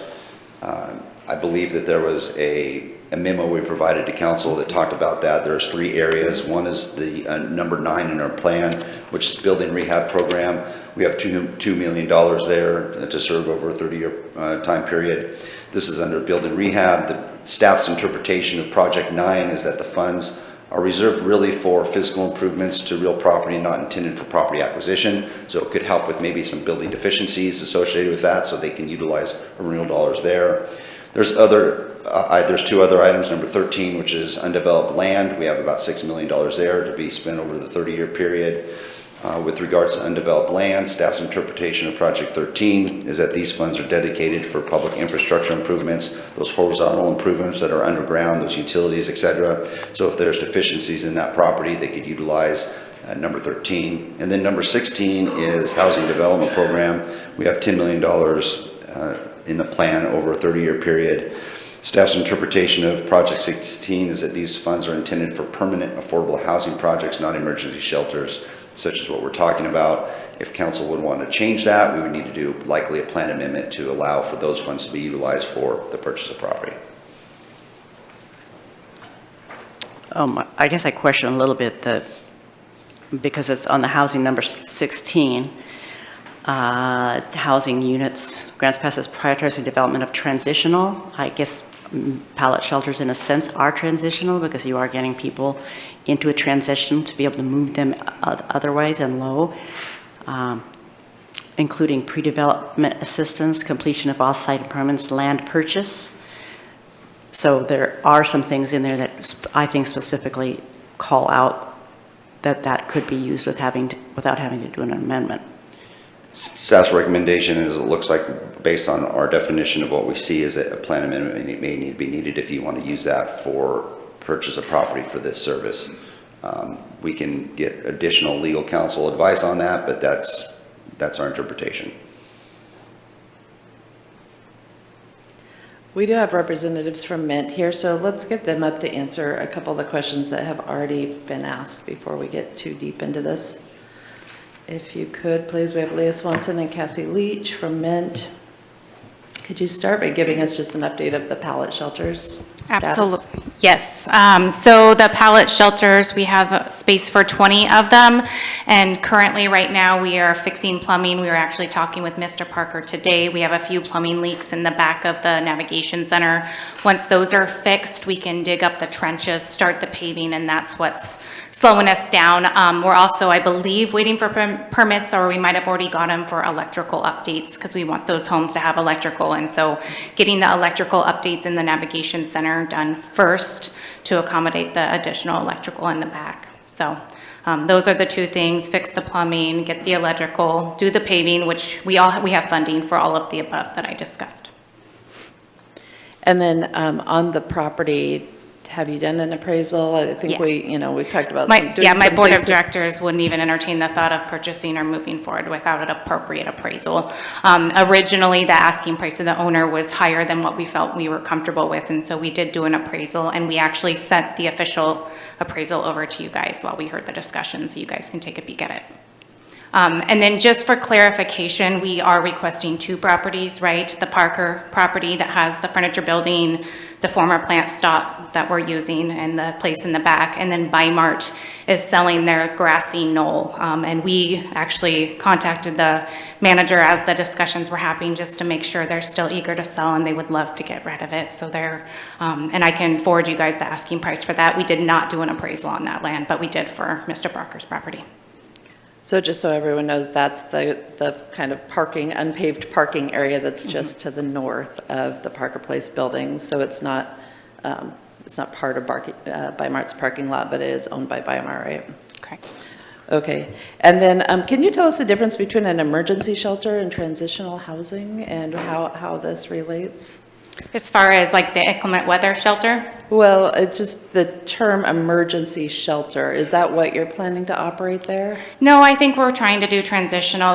The last thing we want to do is have people in our low barrier shelter and stay there. Our goal is to get people in, get them involved in case management, and get them to the right entity to help them move forward, whether it's substance use treatment, mental health treatment, or into a home because it was a financial barrier or whatever it may be. Okay. And then in addition to the 20 pallet shelters, what are you planning to do with those 2 buildings? So the one building will stay at it as it is, which is a navigation center and an inclement weather shelter for folks, which I know the city needs to have. We did open that this weekend, just FYI. We were open 3 nights, and I know Saturday night we had 85 people come in between 8 and midnight, and 45 stayed the night. So our unhoused friends definitely utilized it. And then the back will be the tiny homes. And sorry, what was the question? I got distracted. Oh, just what you're going to do with the 2 buildings because you Yeah. have. So that'll stay exactly how it is, and then the other building will be, congregate living space where folks will have to follow the same rules that they do at the emergency shelter or the pallet homes, identical to Rogue Retreat's rules and operational model, we're looking at 30 to 40 folks there. And then the grassy area, we would love to be a long-term kind of foundry village or more pallet homes. But I think for, we desire to partner with the city, and I know the city is looking at closing down J Street, so it'd be really easy for us to turn that into an urban campground that is monitored by Mint and secured. And so that was part of, the thought is we turn that into an urban campground, and then as we evolve the congregate living space and can move folks from the urban campground to there, we would transition the urban campground into more permanent housing units. Does that help answer it? Let's do Joel and then Val. Yeah, I just have a question because I've heard, could you clarify one more time, and I know I've heard it, but I keep hearing people saying that you are a low barrier shelter, exactly what that means? I don't know. There's, if you hang out with one crowd of people, it's really cool to say low barrier shelter. If you hang out with another crowd, it's not. We're just a group of people that want to serve unhoused, and we use the National Alliance to End Homeless as our best practice model. And so we utilize them a lot. We talk to them, we utilize their resources, and then we tap into Sam Engel tremendously. And ultimately, let's be honest, let's not make it hard. Rogue Retreat has a fabulous model, and we are lucky to have their executive director live in our community. And so our desire is to work smarter and not harder and really just reproduce what Rogue Retreat's doing, because we're not much different than Jackson County. And if that model works there, I think it could work here. I have another question, and that has to do with PATH. And you've been working with PATH, and PATH has provided volunteers, correct? Moving forward, because I was at a meeting, the last PATH meeting, and one of the things that was mentioned was that when Brian gave his Botello from the Gospel Rescue Mission, he did a great presentation. He talked about how valuable they are for taking young people who need a change in their life and moving forward. But one of the things that he said is that they don't do medical, that if there are people who have medical issues, they do not allow them to go in. Do you allow people with a medical conditions to go to the low barrier shelter. Can you? Absolutely, and even more important than that, their front-end manager, I work with them and help them. If they get someone inappropriate at their facility, we'll take them. At the same time, if I have someone that I think would do really good in their program, I punt them to them. But yeah, we will be taking, folks that have disability. We won't require work, and so, the Gospel Rescue Mission program is amazing, but if you can't work, it's hard. It's just not a program that fits for them. And so one of the things is we aren't requiring work. They will have to work. They'll be filling out lots of paperwork for disabilities, et cetera, but not the kind of work that the mission does. Okay, thank you for that. Joel? So one of the things that strikes me is you have a business plan, and you gave some of that to us, operating expenses. The city doesn't have a business plan. And those two need to be coordinated. So for example, operating expenses, who's responsible for those 2 years from now, 1 year from now? Do we know? What does the city need for their business plan to make you successful? And what are your plans with that? And you don't need to answer that now, but I just want you to think about it, because before I make a decision, I need to know what that looks like. And not that we're going to put all the feathers on the turkey, but I need to address that. Absolutely, and I think I can follow up with Mayor, City Council with an email to follow up, but in short, we're not gonna open up a building, have 100 capacity and say, oh my gosh, we can't handle it, we need money. We're gonna open slowly, be thoughtful, make sure we have funding, and if it means for the first 2 years we have to limit capacity to be successful and do what we need to do, that's what we'll do. But yeah, we're not coming to you right now with the anticipation that we'll have additional asks for you moving forward, but we are coming to you and my folks in the back hoping we have a really good partnership moving forward for the betterment of our entire community. Could I ask one more question? Yeah. Okay. So, and you're more familiar with this than I am. There's some people that just don't respond. And they're kind of frustrating, especially if they're in your family or in my family. Do you have limits on stay or whatever so you don't fill up with that category of people? Not to stereotype them, but that's what's happened a little bit down at Rogue Retreat. It has, and we inherited those people and moved them for Saturdays, and so yeah, we learned very closely with that. I think the tiny homes, that's going to look unique because they'll probably be medical fragile people, and getting them into a safe living environment looks different and takes a bit longer, and coordination with their insurance company, primary care, etc. But for the rest of them, no, we want success. Like we really get excited. We moved 4 people into a house this weekend and it made my whole weekend. You know what I mean? Like that's what we look forward to. And ultimately right now, we work closely with our partners. So I know who a lot like ADAPT's working with and Options and On Track. And, I've been talking a lot with Crystal at Options saying, hey, when we open up, like, who are the people that we're going to be able, that are almost to the finish line, that we can really get in and get them, housed and get more people in. So no, I'm a nurse, and so I call it constipated, and I do not like constipation. I do not want the shelter full of people that we can't move out. We want to have good throughput and have people coming in and out. I think a lot of it has to come in when at point of entry, right? And so the model that Rogue Retreat has, 30 days at an urban campground, you don't have to engage in case management services. But the whole point of that 30 days is for us as outreach workers to build trust and rapport with them. And so that's what we do. And that 30 days is up, I anticipate they will enroll in a case management, but then we set goals. And those goals are definable and they're objective, and we check in with those people every so often. So, all right, your goal is to get into inpatient treatment, awesome. 2 weeks later, hey, you missed your inpatient assessment appointment. What's going on? We want this to be, and so it's just that constant dialogue and working with them to get to the next step. And sometimes it means, like we had to turn someone away this weekend because their behavior was inappropriate. And it's just what you have to do for the betterment of everybody. We'll welcome them back when they're ready to try something different, but yeah. Rob? Yeah, thanks, Cassie. You mentioned that you're currently doing some electrical work and possibly some plumbing work or trenching, and you said you have funding for all that. What are the funding sources for the work that you're doing over there now? Yeah, so currently right now, The acute plumbing issues, obviously, our landlord takes care of, right? And so that's being taken care of there. And then we got a four-way foundation grant for $10,000 for the paving with a budget, our operating budget, I think, was $17,000. And we ended up having a private donor, after reading our grant, match that. So we ended up with $20,000 from four-way foundation. Additionally, I think we've gotten near $10,000 in private donations that can be reserved for that, and another funding source for $17,000 that we're working on, and that would be the additional cost of the plumbing and electric.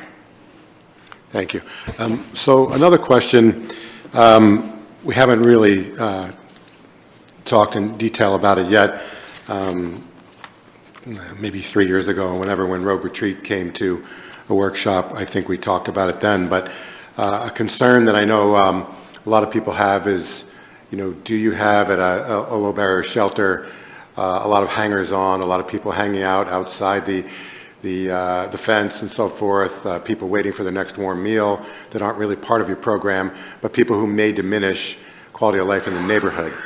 So what would you, what kind of plan or what kind of vision do you have for keeping those issues from essentially escaping or oozing out of your property, but hanging out around your property looking for handouts without really fulfilling the case management requirements and things like that? Could you speak to that? Yeah, it's a good question. I think when we get to a place that people are living there 24/7 and it's their home, how we operate changes a little. And part of some of the other funding we're looking at, we want to create a perimeter for that place that's safe for the people that live there and also for folks around us, right? And so part of it will be kind of creating a nice fence around it, so that way it creates some of that hanging out on the front porch that I think that we see. I think with the inclement weather shelters, it's always going to be a challenge, like getting people off the porch at 9 a.m. this weekend was hard, you know what I mean? And they didn't really have that many places to go. And so that's something that the police department was great. I saw them come out a few times when people, I think it worked okay, but as far as the emergency inclement stuff, I don't know how we're gonna, that's gonna be an ongoing issue with crowds, I think. But ultimately, we wanna have, this place is gonna be people's homes. They'll come and go. And the navigation center will have a sign-in system where people come in and stuff, and so they're gonna have to check in and do things like that. And so it'll be a little bit more structured to be respectful of the people living in the space. Oh, yes. Yeah. I would say it's also it's always a work in process. So like we had to move the smoking from the back area when fire season was happening because we did not want to start any fires in the grassy area behind the building, and then smoking was on the front porch, and we got kind of comfortable with that. And then we realized we had a bit of an issue, and we've been working on moving it back. So it's an ongoing thing. We do hear the community saying things, and we try to do our best to move around it. But I also just want to keep in mind that like folks who come to our shelter and only want a meal, they might come a month, 3 months in a row and only get a meal, and then that very next day they might engage in services. Sometimes it takes a long time before people get comfortable with us. They've had a lifetime of very bad experiences with systems and organizations, and so just because they're coming for a meal and then hanging out isn't necessarily wasted time or effort or space having them on our porch. But something we definitely want to continue to work around. Are there other questions right now? No? All right. Was there anything else you wanted to let us know right now? No, just thank you guys. Appreciate your time. Thank you. Council discussion or questions? Was that a hand, DJ? Go ahead. Oh, good. Go ahead. Thank you, Val. It's very general questions on the funding sources identified by staff. LB0, I recall putting funds into LB0 because they were so minuscule that it wasn't sensible to allocate to any, there wasn't appreciable allocations to go into any other LB projects, whether ongoing or related to strategic plan. But it's demonstrated on this graph here, or this table, that it's earmarked for the City Hall roof replacement. Can we speak to the LB0 project a little bit more, please? Yeah, so that's a kind of a project that hangs out to help with the underages and overages of other projects in LB. It also, per the budget, gave $500,000 to the roof replacement. So part of the word usage, though, that the excess of LB00 was hopeful to help potentially buy down the increase in inflation for the roof replacement and or reduce the interfund loan, because we're going to need to take out an interfund loan for about $700,000 budgetarily from another fund to do the project. As we sit, the last couple of years, we've done very well in interest earnings, which is why that amount is the size at which it is. Cool.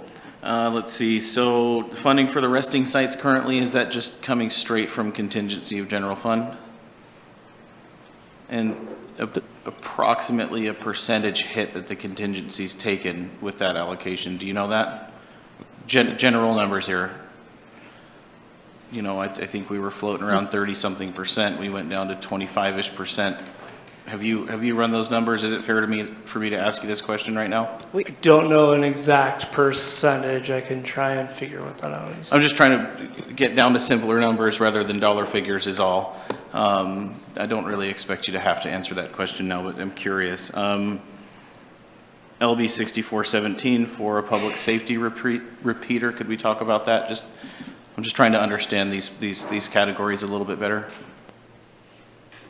Yeah, thank you for asking the question, Counselor. The repeater project was something we've known for a long time that we want to enhance our capability throughout not just the city but also the county, and we appropriated, you guys approved those dollars so we could build a new tower on Dollar Mountain.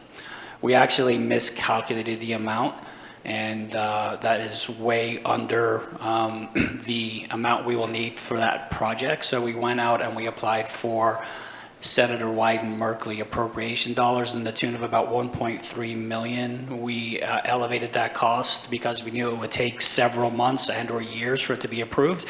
So we were looking at the inflationary costs. So having that $200,000 in there could possibly help us if that 1.3 million, if we're fortunate enough to get it, which I think we're still in the running, is actually higher than that number. So hopefully that answered your question. It does, thank you. Okay, Valerie, then Dwayne. Well, my original question was, I really think that we need to have an executive meeting about the financial part of it, because I do think that's important. But I will also ask about the repeater fund, and that grant has been submitted, but we haven't heard back. Is that correct? That is correct. It's been submitted, and we did hear back that we're moving forward. So I don't know what that looks like. We're not anticipating any more contact, I think, until the spring timeframe. Okay. And then I also wanted to ask JC, because I do notice on a monthly basis when we do the amount of interest that we have been earning in our accounts since we made the decision to invest the money over the last 4 years. Could you kind of give us a ballpark money of how much we've talked about and how much interest we have earned in the last 3 years since we've made that decision? Off the top of my head, I don't know that answer. But I could tell you just about 5 years ago, we were maybe, as a city in total, probably only earning a couple $100,000. Last year, financially, I believe we did close to $5.2 million in interest earnings, which is quite a bit of a change.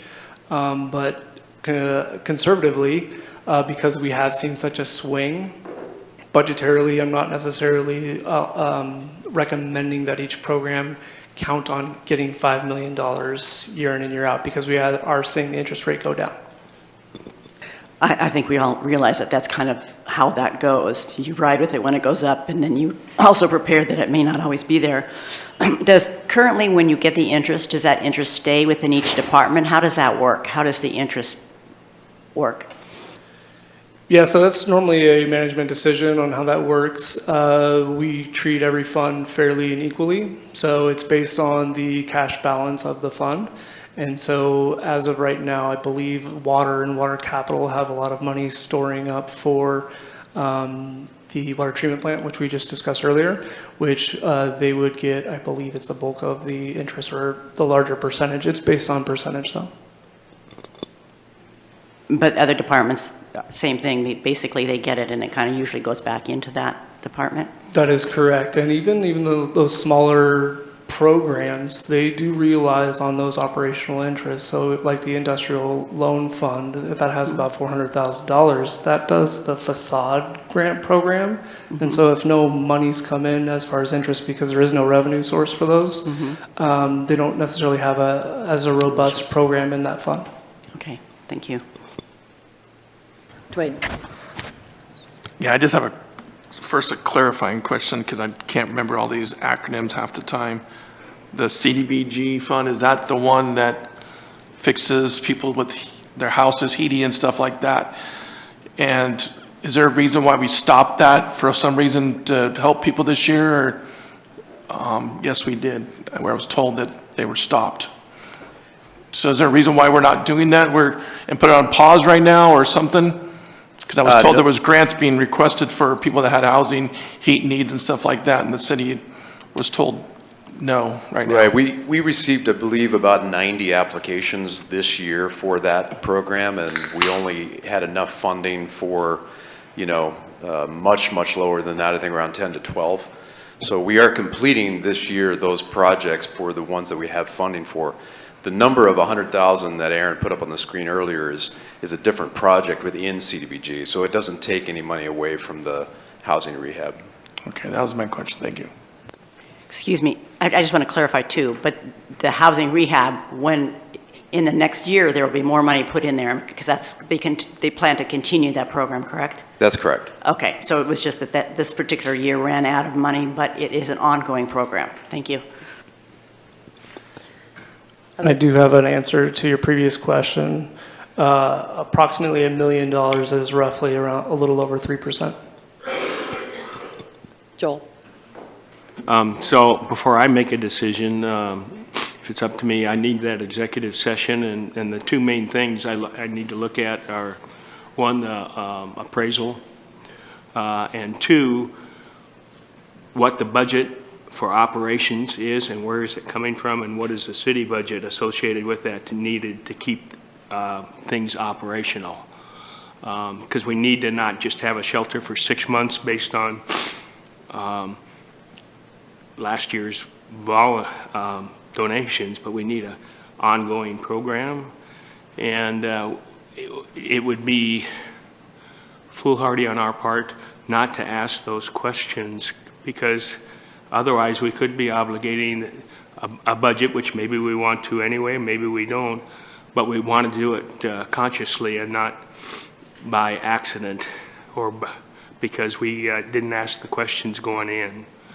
So that operational budget is very important, and we need to address that in the executive session, plus the appraisal. Because if we need a city budget, we need to know what that needs to be and where is it coming from year after year after year.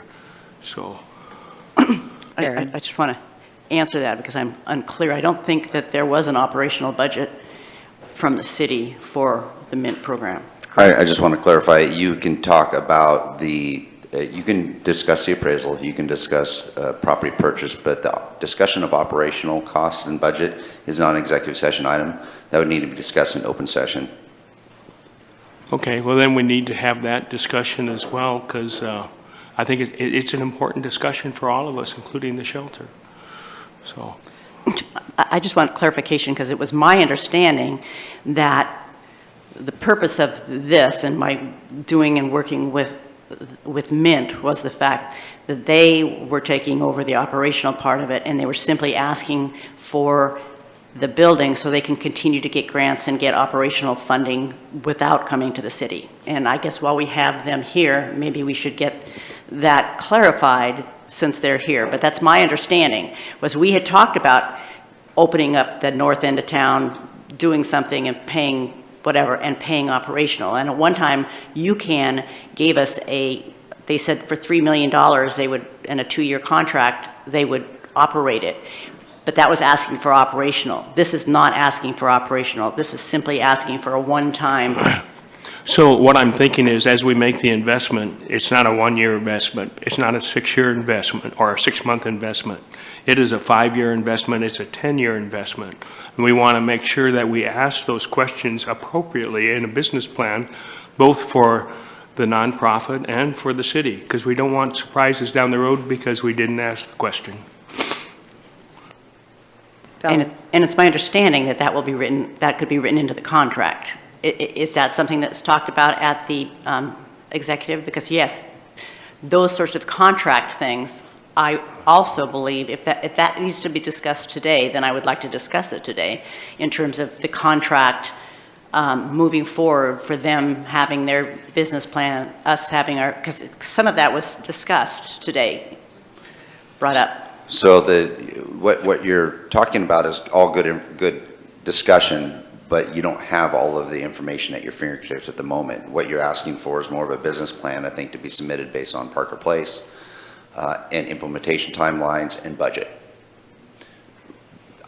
I would just ask Mint on their ability to get that information for you and a timeline on when they get that information for you. In the meantime, we could have a discussion on property purchase and how that might go about if we purchase or if we do a grant or we do it through a grant program or whatever. But all of the business plan, operations, implementation operation, budget, that's just all open session discussion, but I don't know if you're ready to have that discussion today without an actual proposal from Mint on what you're asking for. Brian. I think a lot of the things that Joel's talking about can be addressed in the grant agreement without necessarily needing to know every little detail of their plan. We can write things in there to where if they lose funding, the property will revert to the city. So, there are safeties that can be written into that agreement without them having a fully, polished business and implementation plan this week. There are still ways to safeguard the city in that regard. And to Aaron's point, if we're wanting to talk about this on Wednesday, there's some things that we can try to hash out now. Mint is here, we're here, this is a workshop. I would rather, have Aaron put that slide back up there that has some of those things that need to be discussed and discuss them now so things are a little more streamlined when we get to Wednesday. Joel. So one of the things, Brian, when we invest money, we don't invest it just for the next 6 months. That's not an appropriate planning style or appropriate method of what we're doing if we're a professional city organization. And it's not fair to Mint either.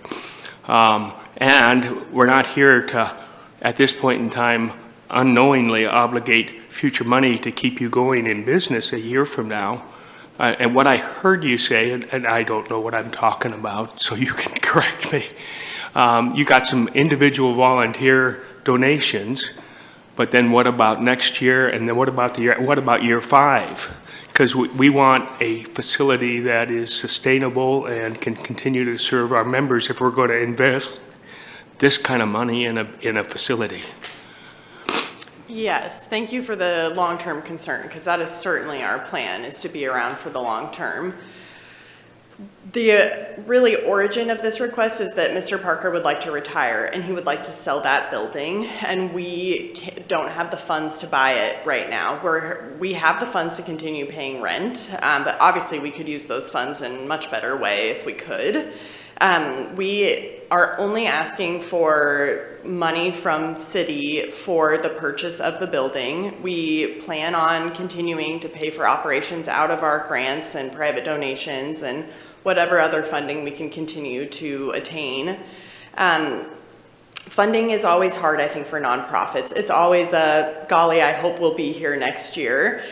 Even All Care, who has continued to tell us that they have, as much intention as they can to continue funding us, they're also, what they get from the state is what they get. So they can only give us what they get. But what we're asking for the city is for the property, and we would be happy to let you know what our budget was and what our plan is for finances and everything. If you tell us what date you need it, we can get it to you. But there's a lot of unknown in the world. That'd be great. Leah, are there, so you're asking for assistance purchasing the building. Are there improvements that need to be made that you don't have funding for that you would want to be part of this grant? Or are you only asking for purchase assistance? We are only asking for purchase assistance. We do have other funding to do improvements on the building. It is a bottomless pit of improving that building. It's old and certainly has needs. So, I mean, you know, we wouldn't stop you from giving us operation dollars or funding to, you know, help improve the building. But what we're needing right now is purchase dollars. Okay. Was there somebody else over here who had a question for Leah? No, not at this time, I guess. Okay, somebody else who had just a council comment or question for staff? Go ahead, Val. Yeah, I guess my question for staff was, we talked about the grant award and the importance of protection to the cities, and that's when I first spoke up and said, yeah, that's a given to me. I mean, I don't want to just give them a grant for the property and then, and they acknowledge too, I mean, it's a year by year as a nonprofit, but they, if they were to fall apart or whatever, I do think the land should go back to the city. I mean, I just think that's a given. And when you wrote this up under the slide 5 and 6, I think that was kind of expected. And I guess that's what I'm saying, is that I would expect that to be in the grant. And that was my assumption because you brought it to me. I don't know whether we needed to further discuss it or whatever, but my assumption is that you're saying that you will protect the city if something were to happen. I think the city's money, yeah, it's a necessary, and I think they would certainly understand that. So I guess that's where I'm confused. That should be a part of this whole process without having to have another meeting to discuss that. I think that is what we want to come out of this workshop today, is what parameters are necessary for your approval or consideration. Rob and then Dwayne. Yeah, I'm thinking the exact same thing, Val, and I don't think that we even have to reinvent the wheel. We basically had a contract essentially in place 3 years ago with All Care that had all those exact concerns and considerations. Precisely, you know, the performance that the city was going to require from All Care, what defined a breach, the length of time that they had to remedy a breach, all those things, we've already done that. And it just turned out at the last minute that it was actually Rogue Retreat had a problem in Medford and wasn't able to partner with All Care and make that happen, I guess. But we had all that worked out, and I'm sure and I didn't see anything that is in today's presentation that's really any different than what we had already worked out 3 years ago. So if we look at that contract, I think all those protections for the city are, I would call them boilerplate. They're common sense, they're boilerplate, and we've already done it. It's already in writing somewhere on somebody's computer. Dwayne. My questions, I think, for Brad or the fire chief. Were there housing these many people in that building? And the one's very old, I think has a wooden floor. The other one has cement floor. Would there need to be any things changed? They're going to cost more money for Mint in there due to the amount of people inside there? I mean, these additional costs? Yeah, so the building is going to have to be reviewed. We're going to have to do a walkthrough, and then we will set occupancy standards, and then we have to review all the systems within it, from the fire alarms, the sprinkler systems, everything, to make sure that it is up to par, and that does come at an extensive cost, especially with up-to-date standards. If I could just add, on the seasonal shelter, there's a little different standards, and the fire marshal, has already done a walkthrough on that. So last year, for example, they put a new rear door in there. So different standards for the the short-term seasonal as compared to a more permanent type shelter. So is it more? Can you explain what the difference is there, from seasonal to what the requirements are? If it's a temporary if there's temporary occupancy, there's different OFC, Oregon Fire Code, there's different standards that we adhere to. Now, if it's a permanent occupancy, then we're more strict with, depending on the materials, from everything from what you live in and building with to the emergency exit requirements to the occupancy load. So there's very different requirements, and we apply those differently for each building, each situation. So I can't give you a blanket statement, unfortunately. Is there a way to have that building assessed before we make a decision here? That's a lot of money to make a decision that we don't know what the price is without knowing how much it might cost somebody to fix it if it needs to be fixed.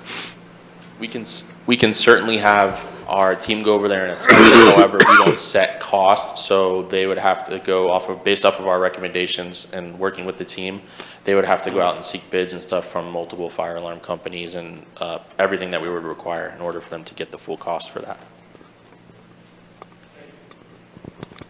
Just to clarify, this is not a changed use of what they were already planning to do with that property, as far as I'm aware. Is that, can anybody, well, right now they're operating an emergency warming shelter, but that's not what their plan has been for using that building. Maybe Leora Cassie could speak to that, that they've been working on getting it operational for the pallet shelters and for a congregate shelter. Yeah, we're sort of building the plane as we go. I mean, we were just excited to be able to have a warming shelter at first, and then we were able to open navigation, and yeah, we're continuing to develop our plan. But we fully expect to have lots of inspections and have to continue being flexible with what the building needs. Did that answer your question, Mayor? Yeah, I mean, I think at the time that you moved into that building, you've always been working towards having an ongoing facility that's not just a weather-related shelter. Is that correct? Yep. Okay. So at this point where you're asking to purchase it, but you're not really changing the plan of what you had intended to do it at the time that you leased it. That's right. Okay. Dwayne?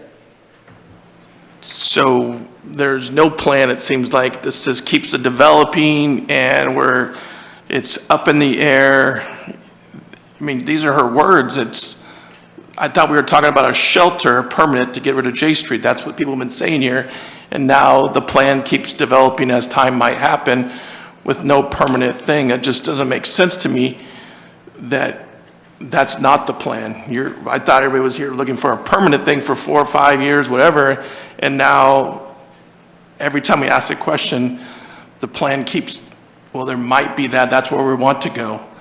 Well, I don't want to might something. I want to know what the plan is for a permanent for 5 years. This just doesn't seem like we're rushing something.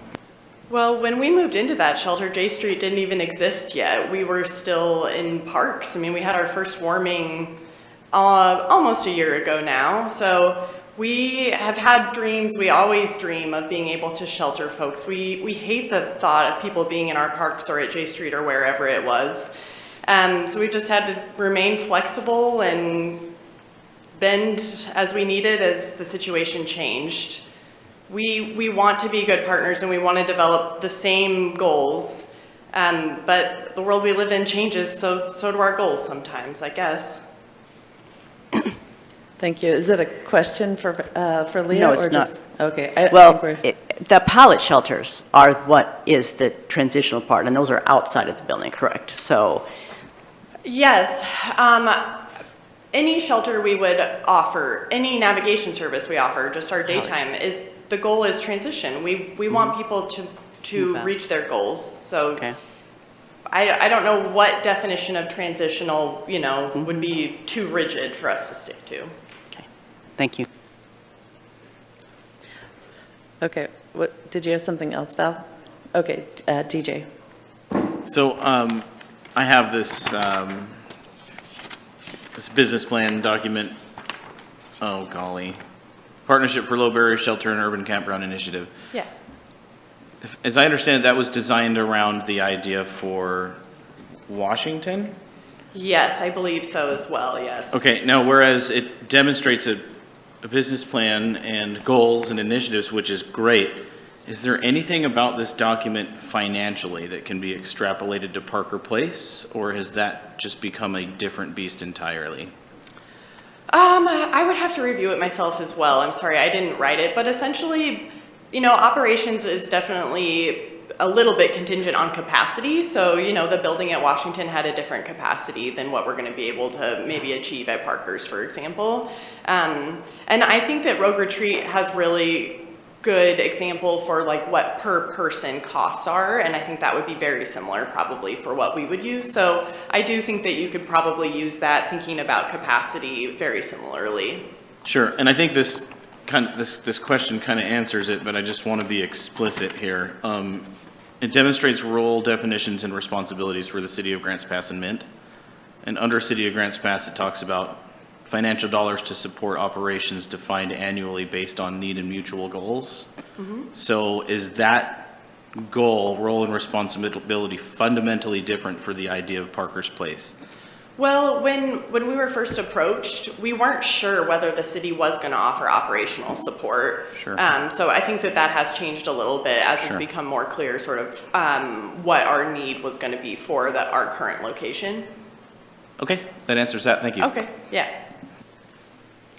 I think just to help clarify here, because I've been a part of some conversations that the council hasn't, and we've met several times with different nonprofit groups who are working with the homeless or service providers, as well as state officials. And I guess one of the things that becomes clear is that in order to get your full plan and ask for state funding, you need to have a location. That's the first key, and then you can decide how many people, you know, it houses and how many people you can serve, and develop your operational plan around a particular location. And so in that document, I think that you're looking at, that was something that the city had asked Mint to consider a plan for the Washington Morgan site. And so they did, you know, develop a plan for what it would take for that site, but that's something that they created at our request, and it's not necessarily the same as what they're now planning to do at Parker Place, because each location does have different capacity standards and slightly different goals. And I think another thing that's really important that it maybe if those of us who don't work in this field is the difference between emergency shelters and an ongoing shelter. And so what you see in like a pop-up winter warming shelter is that it's only open at night, and people have to leave during the day, and that's where you get this situation where you have people standing outside waiting to get in, you know, at 5 o'clock, or kind of loitering, not knowing what to do with themselves during the day because they have to leave during the day, and then the, you know, crew kind of cleans everything up and gets ready for the next night. With a transitional housing or ongoing shelter, which has different funding sources available too at the state level, but the transitional housing where people can be in there during the day because it now is their home, right? Then you don't have necessarily that loitering out in the neighborhood, and you can make some rules about, you know, hey, we don't want you doing that in this neighborhood, and if you do those things, you know, sitting outside with the cardboard, you know, sign or whatever, you can't stay here, right? And so you do see some different neighborhood behaviors depending on the types of shelter as well. And I think Joel has been waiting for a long time, and then we'll come back to DJ and Dwayne. Joel. Boy, we're going on forever. We need to cut this short. But, so I really support Val. We need that executive session to look at the purchase of property. Not that we would buy it, but as an example, what happened up in Portland, the city council bought a motel. They all got voted out of office, which is unfortunate or fortunate, depending on what your viewpoint was. The next city council sold the hotel that was supposed to be used for the unsheltered at $1 million loss. And we need to be prudent with our citizens and our budget so that we're not just reacting to a certain owner's asking price. And I respect Mint working with them and negotiating, but we need to protect the city's interest in that. And we need that executive session. The other thing is, I don't know of any city that has had a shelter that didn't have a budget to support it, that have shelters. Whether it's Portland, whether it's I mean, the big cities have millions, maybe billions of dollars depending on how big the city is. Medford supports their shelters. And so if, before we enter into this, we need to have a business plan and know what that obligation would be, if anything. I don't think it's going to be zero, because no city in the city of Oregon has done it that way. It's just truth and reality. It's what we need to do to keep our eyes open as we move forward. And we need to have our business plan as well. And we need to know what the business plan is of our partners so that it works. And it wouldn't be like Medford, 3 years ago, ran out of funding and disbanded and then got it back. What Portland did. So anyway, there's no city that didn't have a budget to support it. DJ. Sure. So this is a great document, by the way, as far as plan and everything goes. However, the financials don't jive with a changed plan and a changed vision for a different place. In my opinion, a financial framework and operation plans for the change of plans to ownership of a property, et cetera, would be appropriate. The stickiest of all the wickets, in my opinion, is going to be the appraised value of that property. We need to have that. And if you have it, if you could please share it, that would be great. We sent it to mayor councilor email about 20 minutes ago, so it should be in your inbox. It's there. Thank you. Yes. Valerie. I was just going to say it's there. I've got it. I've already read it, so. Okay, yeah, I guess I'm not sure what's been disclosed publicly, I guess, and what I know privately, but I'm aware of the pricing. Dwayne? I have to disagree with you, Mayor, about the shelter. Almost 2 years ago, I went and visited Ben and all their shelters and everything, and their shelter, it houses 120 people at the exact same shelter. People live there. They come and go during the day, but they live there. They have all their stuff there. They hang out there. The first thing that the man that took me around said is, all the businesses hate us around here. All of them hate them because of what it brings to the community around them, the businesses, Buy Mart, everywhere. And last week I was there and I visited again, and guess what? There's tents in the city. There's people sleeping on the sidewalk. So I don't think that your assessment that it's not going to hurt the community around there is right.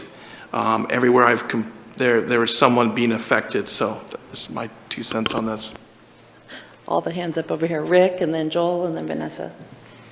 I would also be in favor of the executive session. I think there's mainly two main issues here is funding for the property, and the other issue is the operational plan, but I think they're 2 separate subjects. Thank you. Joel. So I went and talked to the owner of Buy Mart, and he didn't have any problems. In fact, he was very complimentary and thought that they had bent over backwards, and I even got his the phone number of Buy Marts in the Northwest. I guess they're only in the Northwest. What they said was it was a vast improvement from what was going on in the park, because people would go from the park to Buy Mart to keep warm. And there was, and it was a mess. The other thing is, as we move forward with this, if we can protect the financial integrity of the city as we move forward with this and go in with our eyes open rather than be surprised by a short-term plan, immediately I think those other 2 campgrounds should be closed down. Vanessa. Councillor Pell did make a great point that we have been here before, and I think that the grant language exists when we were working with All Care and Rogue Retreat, and so I think that would be a really great jumping ground for us to get started on that grant language, and I also do agree of an executive session this Wednesday to discuss that further. Okay, so as far as the executive session goes, we can really only discuss the financials of the property transaction, right? That is correct. The rest of it, the services that they would provide, or your expectations in gearing up for the services, et cetera, is open session discussion. Say, for instance, I've heard just now, well, we'd like to close down our 2 sites. Well, If you're looking at what's objectively reasonable from that definition of what the state law is requiring us to do with the time, place, and manner, you would need to coincide the shutting down or the removal of the city-sponsored resting sites to the full operation of the MINTS program. So it's sort of like for like from a service level perspective. Those kind of things might be something that you want to discuss in open session with regards to deliverables of part of the grant program.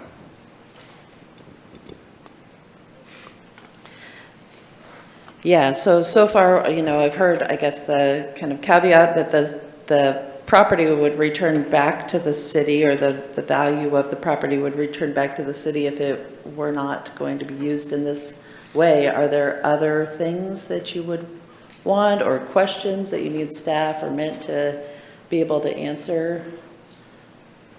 I have to think about it, but You have to think about it? nothing comes to mind right now. Okay, so we're going to Mayor. take a look at the previous grant that was written a couple years ago and use that as the starting point. Okay. Somebody? Brian? Yeah, I think in the previous contract, there were some metrics around timelines and performance, and I would hope that those are going to be, you know, very similar to what we've looked at previously, and that we can adjust those on Wednesday as needed. As far as timeline goes, Leah, do you know what the anticipated timeline is for when you would have the pallet shelters open, and then when you would be able to do the congregate shelter? I don't, I'm sorry. There are just a few projects that have to happen first. Like Cassie described, I think we would do it as soon as possible.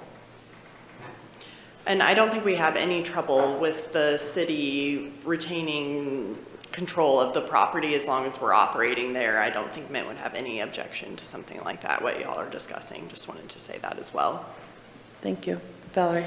Yeah, I have a question for Aaron in talking about, you're right, wanting to shut down J Street or the other, and how they really kind of, you know, hand in hand.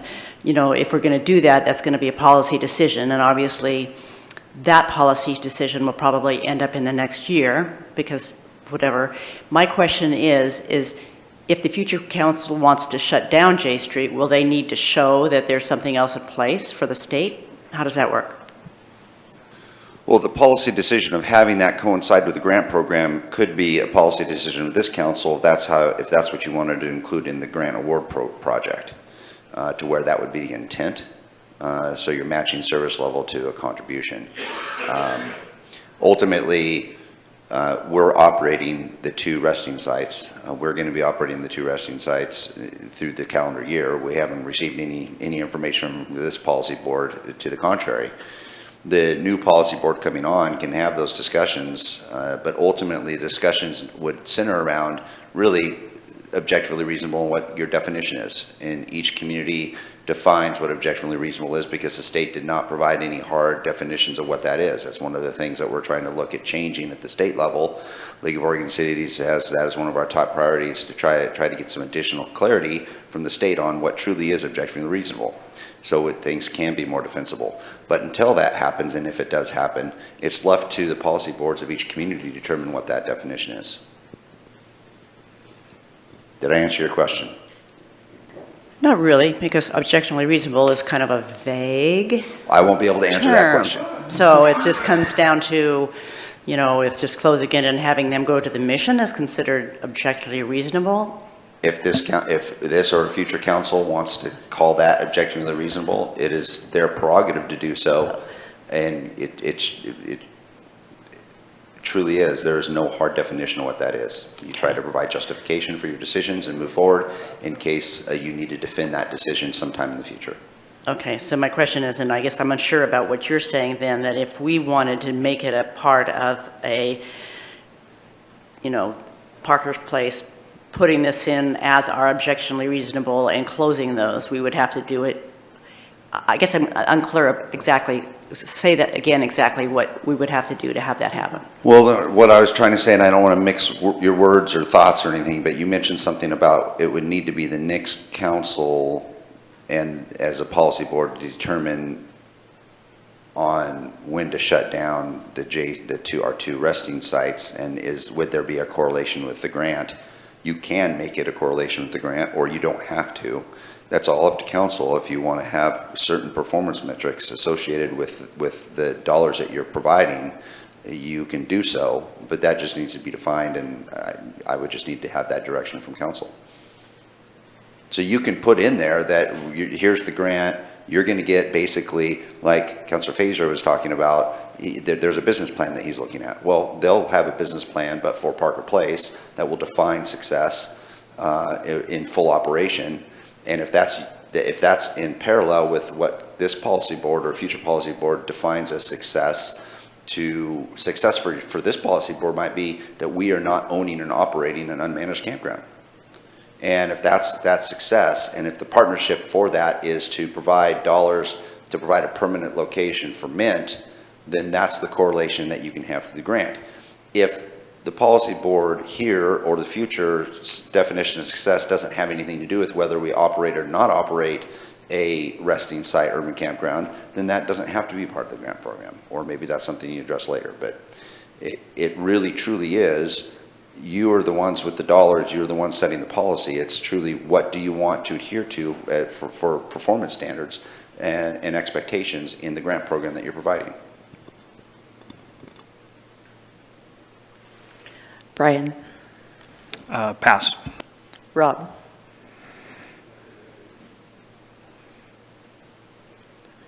Nothing? Nothing from either of you? Okay. Anybody else have anything else they wanted to add right now? Okay, so we're going to have staff use the previous grant as kind of a starting point for parameters of a current grant, I guess, and we're going to have an executive session where we will discuss dollar amounts of the property. Brian? Would it make sense to have that at the beginning of the business meeting? Seems like it probably would. Okay. Otherwise, we'll just have it in the middle, right? Or we'll see. Is it hard on people to do it ahead of time? It's kind of hard on me. Rob? I guess I'm just a little reluctant to, in some way, tie Mint or any nonprofit to this or future council's ability or decision-making as to whether or not they're going to shut down, J Street or any other location. I mean, it's just, as everybody in this room knows, this is such a complex, interwoven issue, and what we found out with Spalding Industrial Park, what we found out in every possible place, that somewhere in Grants Pass is always in somebody's backyard, right? We know that. And the only way that would change is if a future council were to just close down J Street, and then the homeless wouldn't just be in somebody's backyard, they'd be in everybody's backyard. So and then we've got, if they're in everybody's backyard, what do our city ordinances say about the legality of them, camping on the sidewalk? We already know what the city ordinances say, we wrote them, but the fact is that we also know that we see every day in the newspaper that, someone's been arrested and released 13 times this year, or 10 times this year, 9 times this year. We see that every single week in the newspaper. So this problem, or having people be off our sidewalks and off our public spaces, goes way beyond what the council alone can do. And again, to tie all these things together with somehow, forcing Mint to also be tied to all of that quagmire, I just think is, first of all, I think it's unfair to Mint. I just think it's just a never-ending quagmire. I mean, it's just too many moving pieces that cannot really fit together, that need to be fit together by somebody, somewhere, sometime, But I don't think that this council alone can do it, and I don't think that Mint can do it, and I think that it's really foolish to try to go down that path. I think this needs to be as simple as, and it's not simple, but as simple as possible.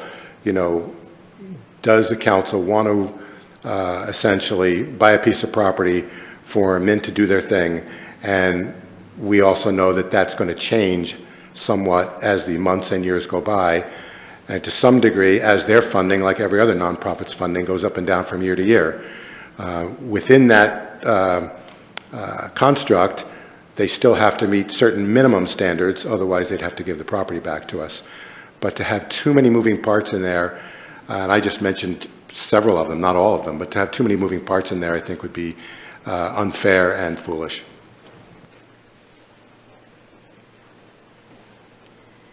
Anybody else? Val? Yeah, I agree. I think we need to keep it as simple as possible and not, yeah, simple. Joel? Well, I agree also, and that needs, J Street and the other place need to stand on their own merits. And that doesn't mean that there couldn't be another subject brought up before council and not tie the two together. That makes sense, but it does need to be brought up. One of the things that struck me was just abiding by the state legislature rules probably are reasonably prudent. Well, what the state legislature said was the minimum. That's probably pretty reasonable in terms of defensible before the court.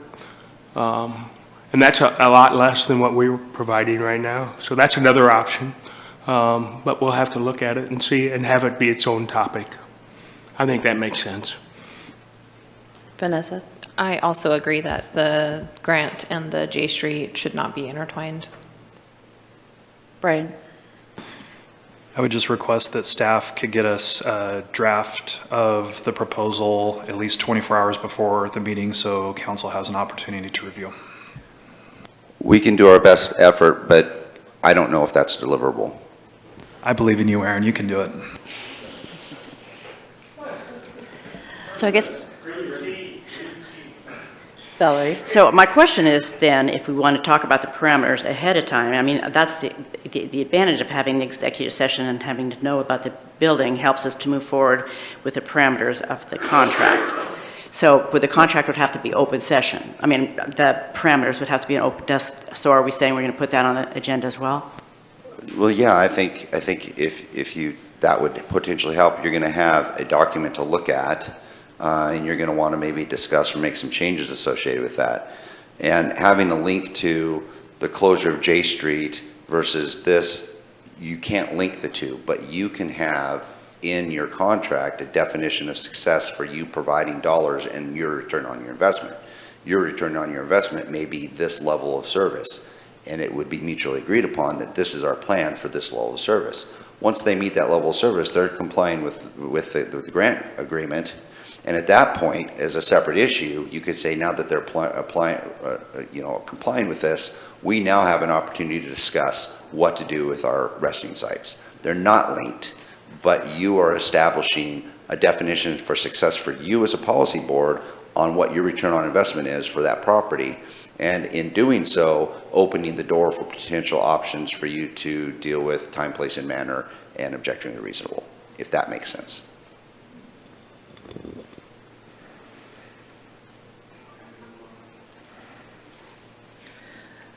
All right. Anything further on this at this time?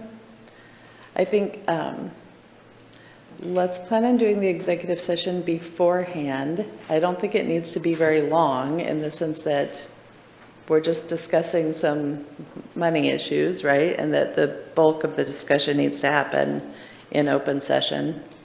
Is that? Yeah, we could do that. Would you like to plan an executive session for 5:30? They'd have a hard close date at 6, a hard time at 6, because we would, unless you wanted to change that, or you can have the executive session at 6 o'clock. We would close the executive session when we close, and anybody that's waiting would be waiting outside, and then they can come in. So you could do it two ways. Does 5:30 work for people? Okay. It's what? Is 30 minutes enough? I mean. It's you think all we can talk about is the You think we price. can bang that out in 23 minutes? All we can talk about is the price of the buildings, what they're asking, and I guess, Sure. I already know this information, so I don't even need to have the session. Brian? So we could talk about the valuation of the property. Can we talk about potential funding, or is that open session material? Yeah, in the sense, if we were interested in purchasing the property as a city, I think we could talk about some of that. Okay.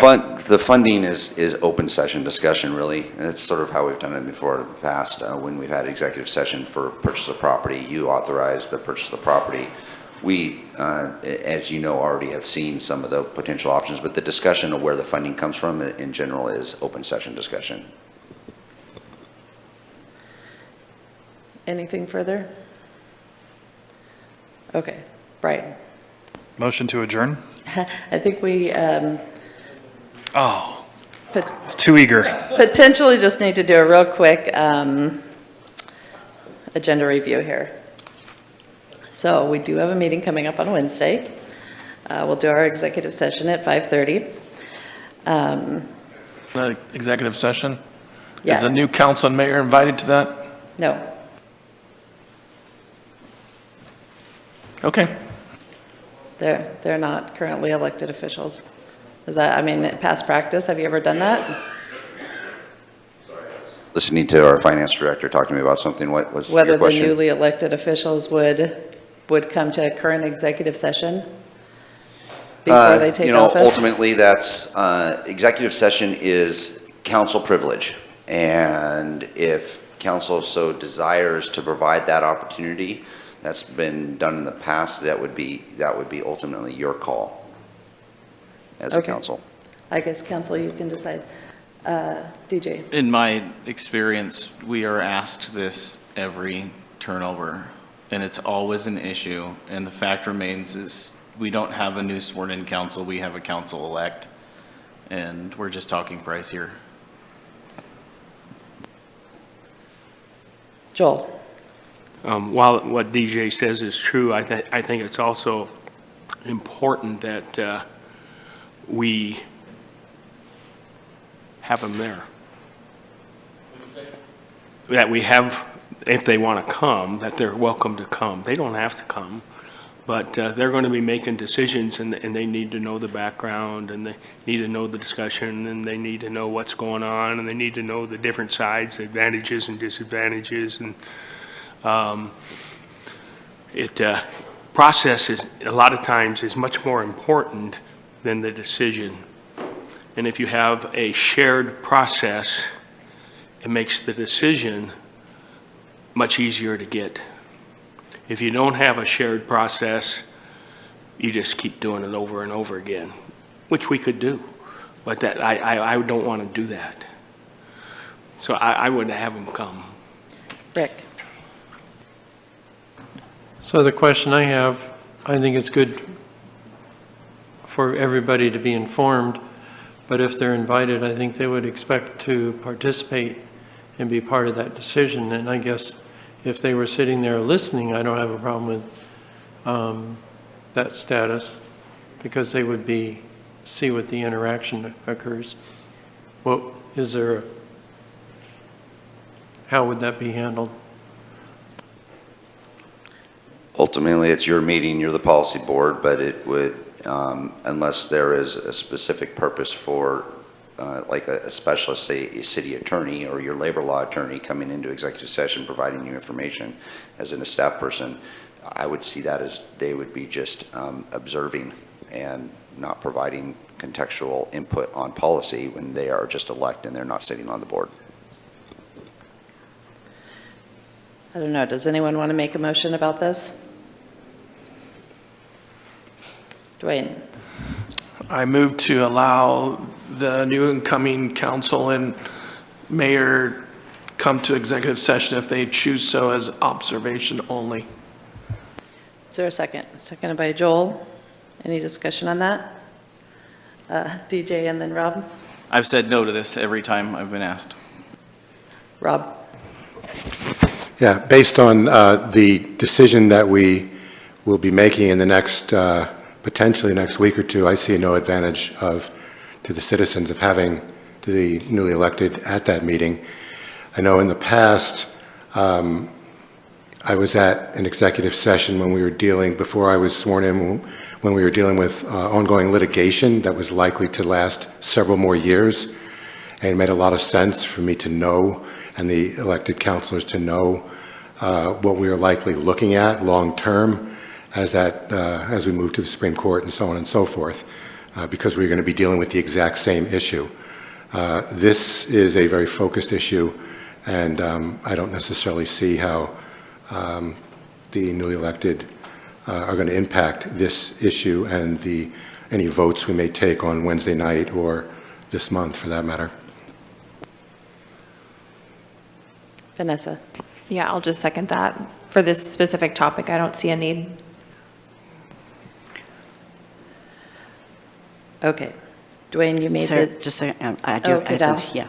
I just wanted to say too, I mean, I think the reality of it is, I think we've all, in these open sessions, have pretty well said how we feel about it. And I think they know how I feel about it. And I've, even during this session, received emails about how they feel about it. And, I mean, they have the right, but I'm sure they're not going to consider what I have to say down the road, whatever. It's just like, I think this is a very, this is kind of the end for a lot of us. And I think it's feeling like we were elected as well. And we were elected for the fourth term to make decisions. And so I feel that's kind of where we're at. And in the future, they'll have the decisions. And I think, you know, in my talking, I've tried to talk about how, we've all talked about protection to the city. I mean, that's important. It's important that we protect the city. I don't think anybody up here doesn't agree with that. And I know those have been some of their concerns. So personally, I mean, I could probably go either way, but I think I feel pretty clear that it's our decision and we need to make that decision on our own. Joel. Well, and I agree with what you said, Val, and because they're coming in observing doesn't mean that they're taking that decision-making authority away from you. You still have that authority. Okay. Dwayne, you made the motion to allow the council and mayor-elects to come to the executive session on Wednesday and observe only. How do you vote? Yes. DJ? No. Vanessa? No. Rick? Yes. Joel? Yes. Brian? No. Rob? No. Valerie? No. Motion failed 5-3. All right. Rest of what we have on December 4th. So we have a proclamation regarding a new sister city that we wanted to acknowledge. We have a recognition of a community member. We have a public hearing for CDBG Community Development Block Grants. We have a public hearing regarding the home bridging Grants Pass annexation by consent at 1907 Fruitdale Drive. And then our council action items are a resolution for FEMA's pre-implementation compliance measures, a resolution amending the comprehensive fee schedule. We're going to add in a resolution regarding this grant that you guys can have available. And then our consent calendar items are a resolution adopting the city manager's evaluation, resolutions renewing medical and dental insurance, resolution awarding Riverside water line replacement, a resolution regarding purchasing SCBA. Does anyone know what that is right off the top of their head? Okay. Yes, Mayor, that's a self-contained breathing apparatus required for our firefighters to do their job. Okay, perfect. And URA meeting regarding the resolution to approve the URA's 5-year implementation strategy. And that last item on there is bumped into January. Any questions about anything for Wednesday? Okay. And then at this point, we do have a workshop and meeting still on the calendar. We will very likely cancel that. I think the items that are on there right now that have been moved to January, but I want you all to just, keep depending especially on where you are with business regarding Wednesday night, if we feel like we need to have another meeting before the end of the year, then we will do so. And if not, maybe Wednesday will be our last meeting. Anything else? Rob? Since that may even be our last meeting or whatever, I'm not sure what's going to happen in the agenda setting that's scheduled for December 11th, but I'm scheduled to be on that, and I'm going to be out of town. So if we're actually going to have any kind of agenda meeting, and anyone wants that spot, I can't make it. Okay. Very likely we will not have that meeting, but yeah, Dwayne. Did you say this Wednesday might be our last meeting? Is that Yes. Okay. Yeah, I mean, we still have it on the books for now, and, but city staff has been looking. Sometimes there are things that they need approved before the end of the year. In this case, they've taken a look, yeah. So we'll very likely cancel it or, you know, potentially have a meeting on a different date if for some reason we needed to wrap up some loose ends, but probably won't be meeting on December 18th. Anything further for today? All right, Brian, now you're up. I forgot my motion. I'm just kidding, motion to adjourn. Come on, man. Seconded by Rick. All in favor of adjourning today, say aye. Aye. Anybody who wants to stay a little longer, say nay.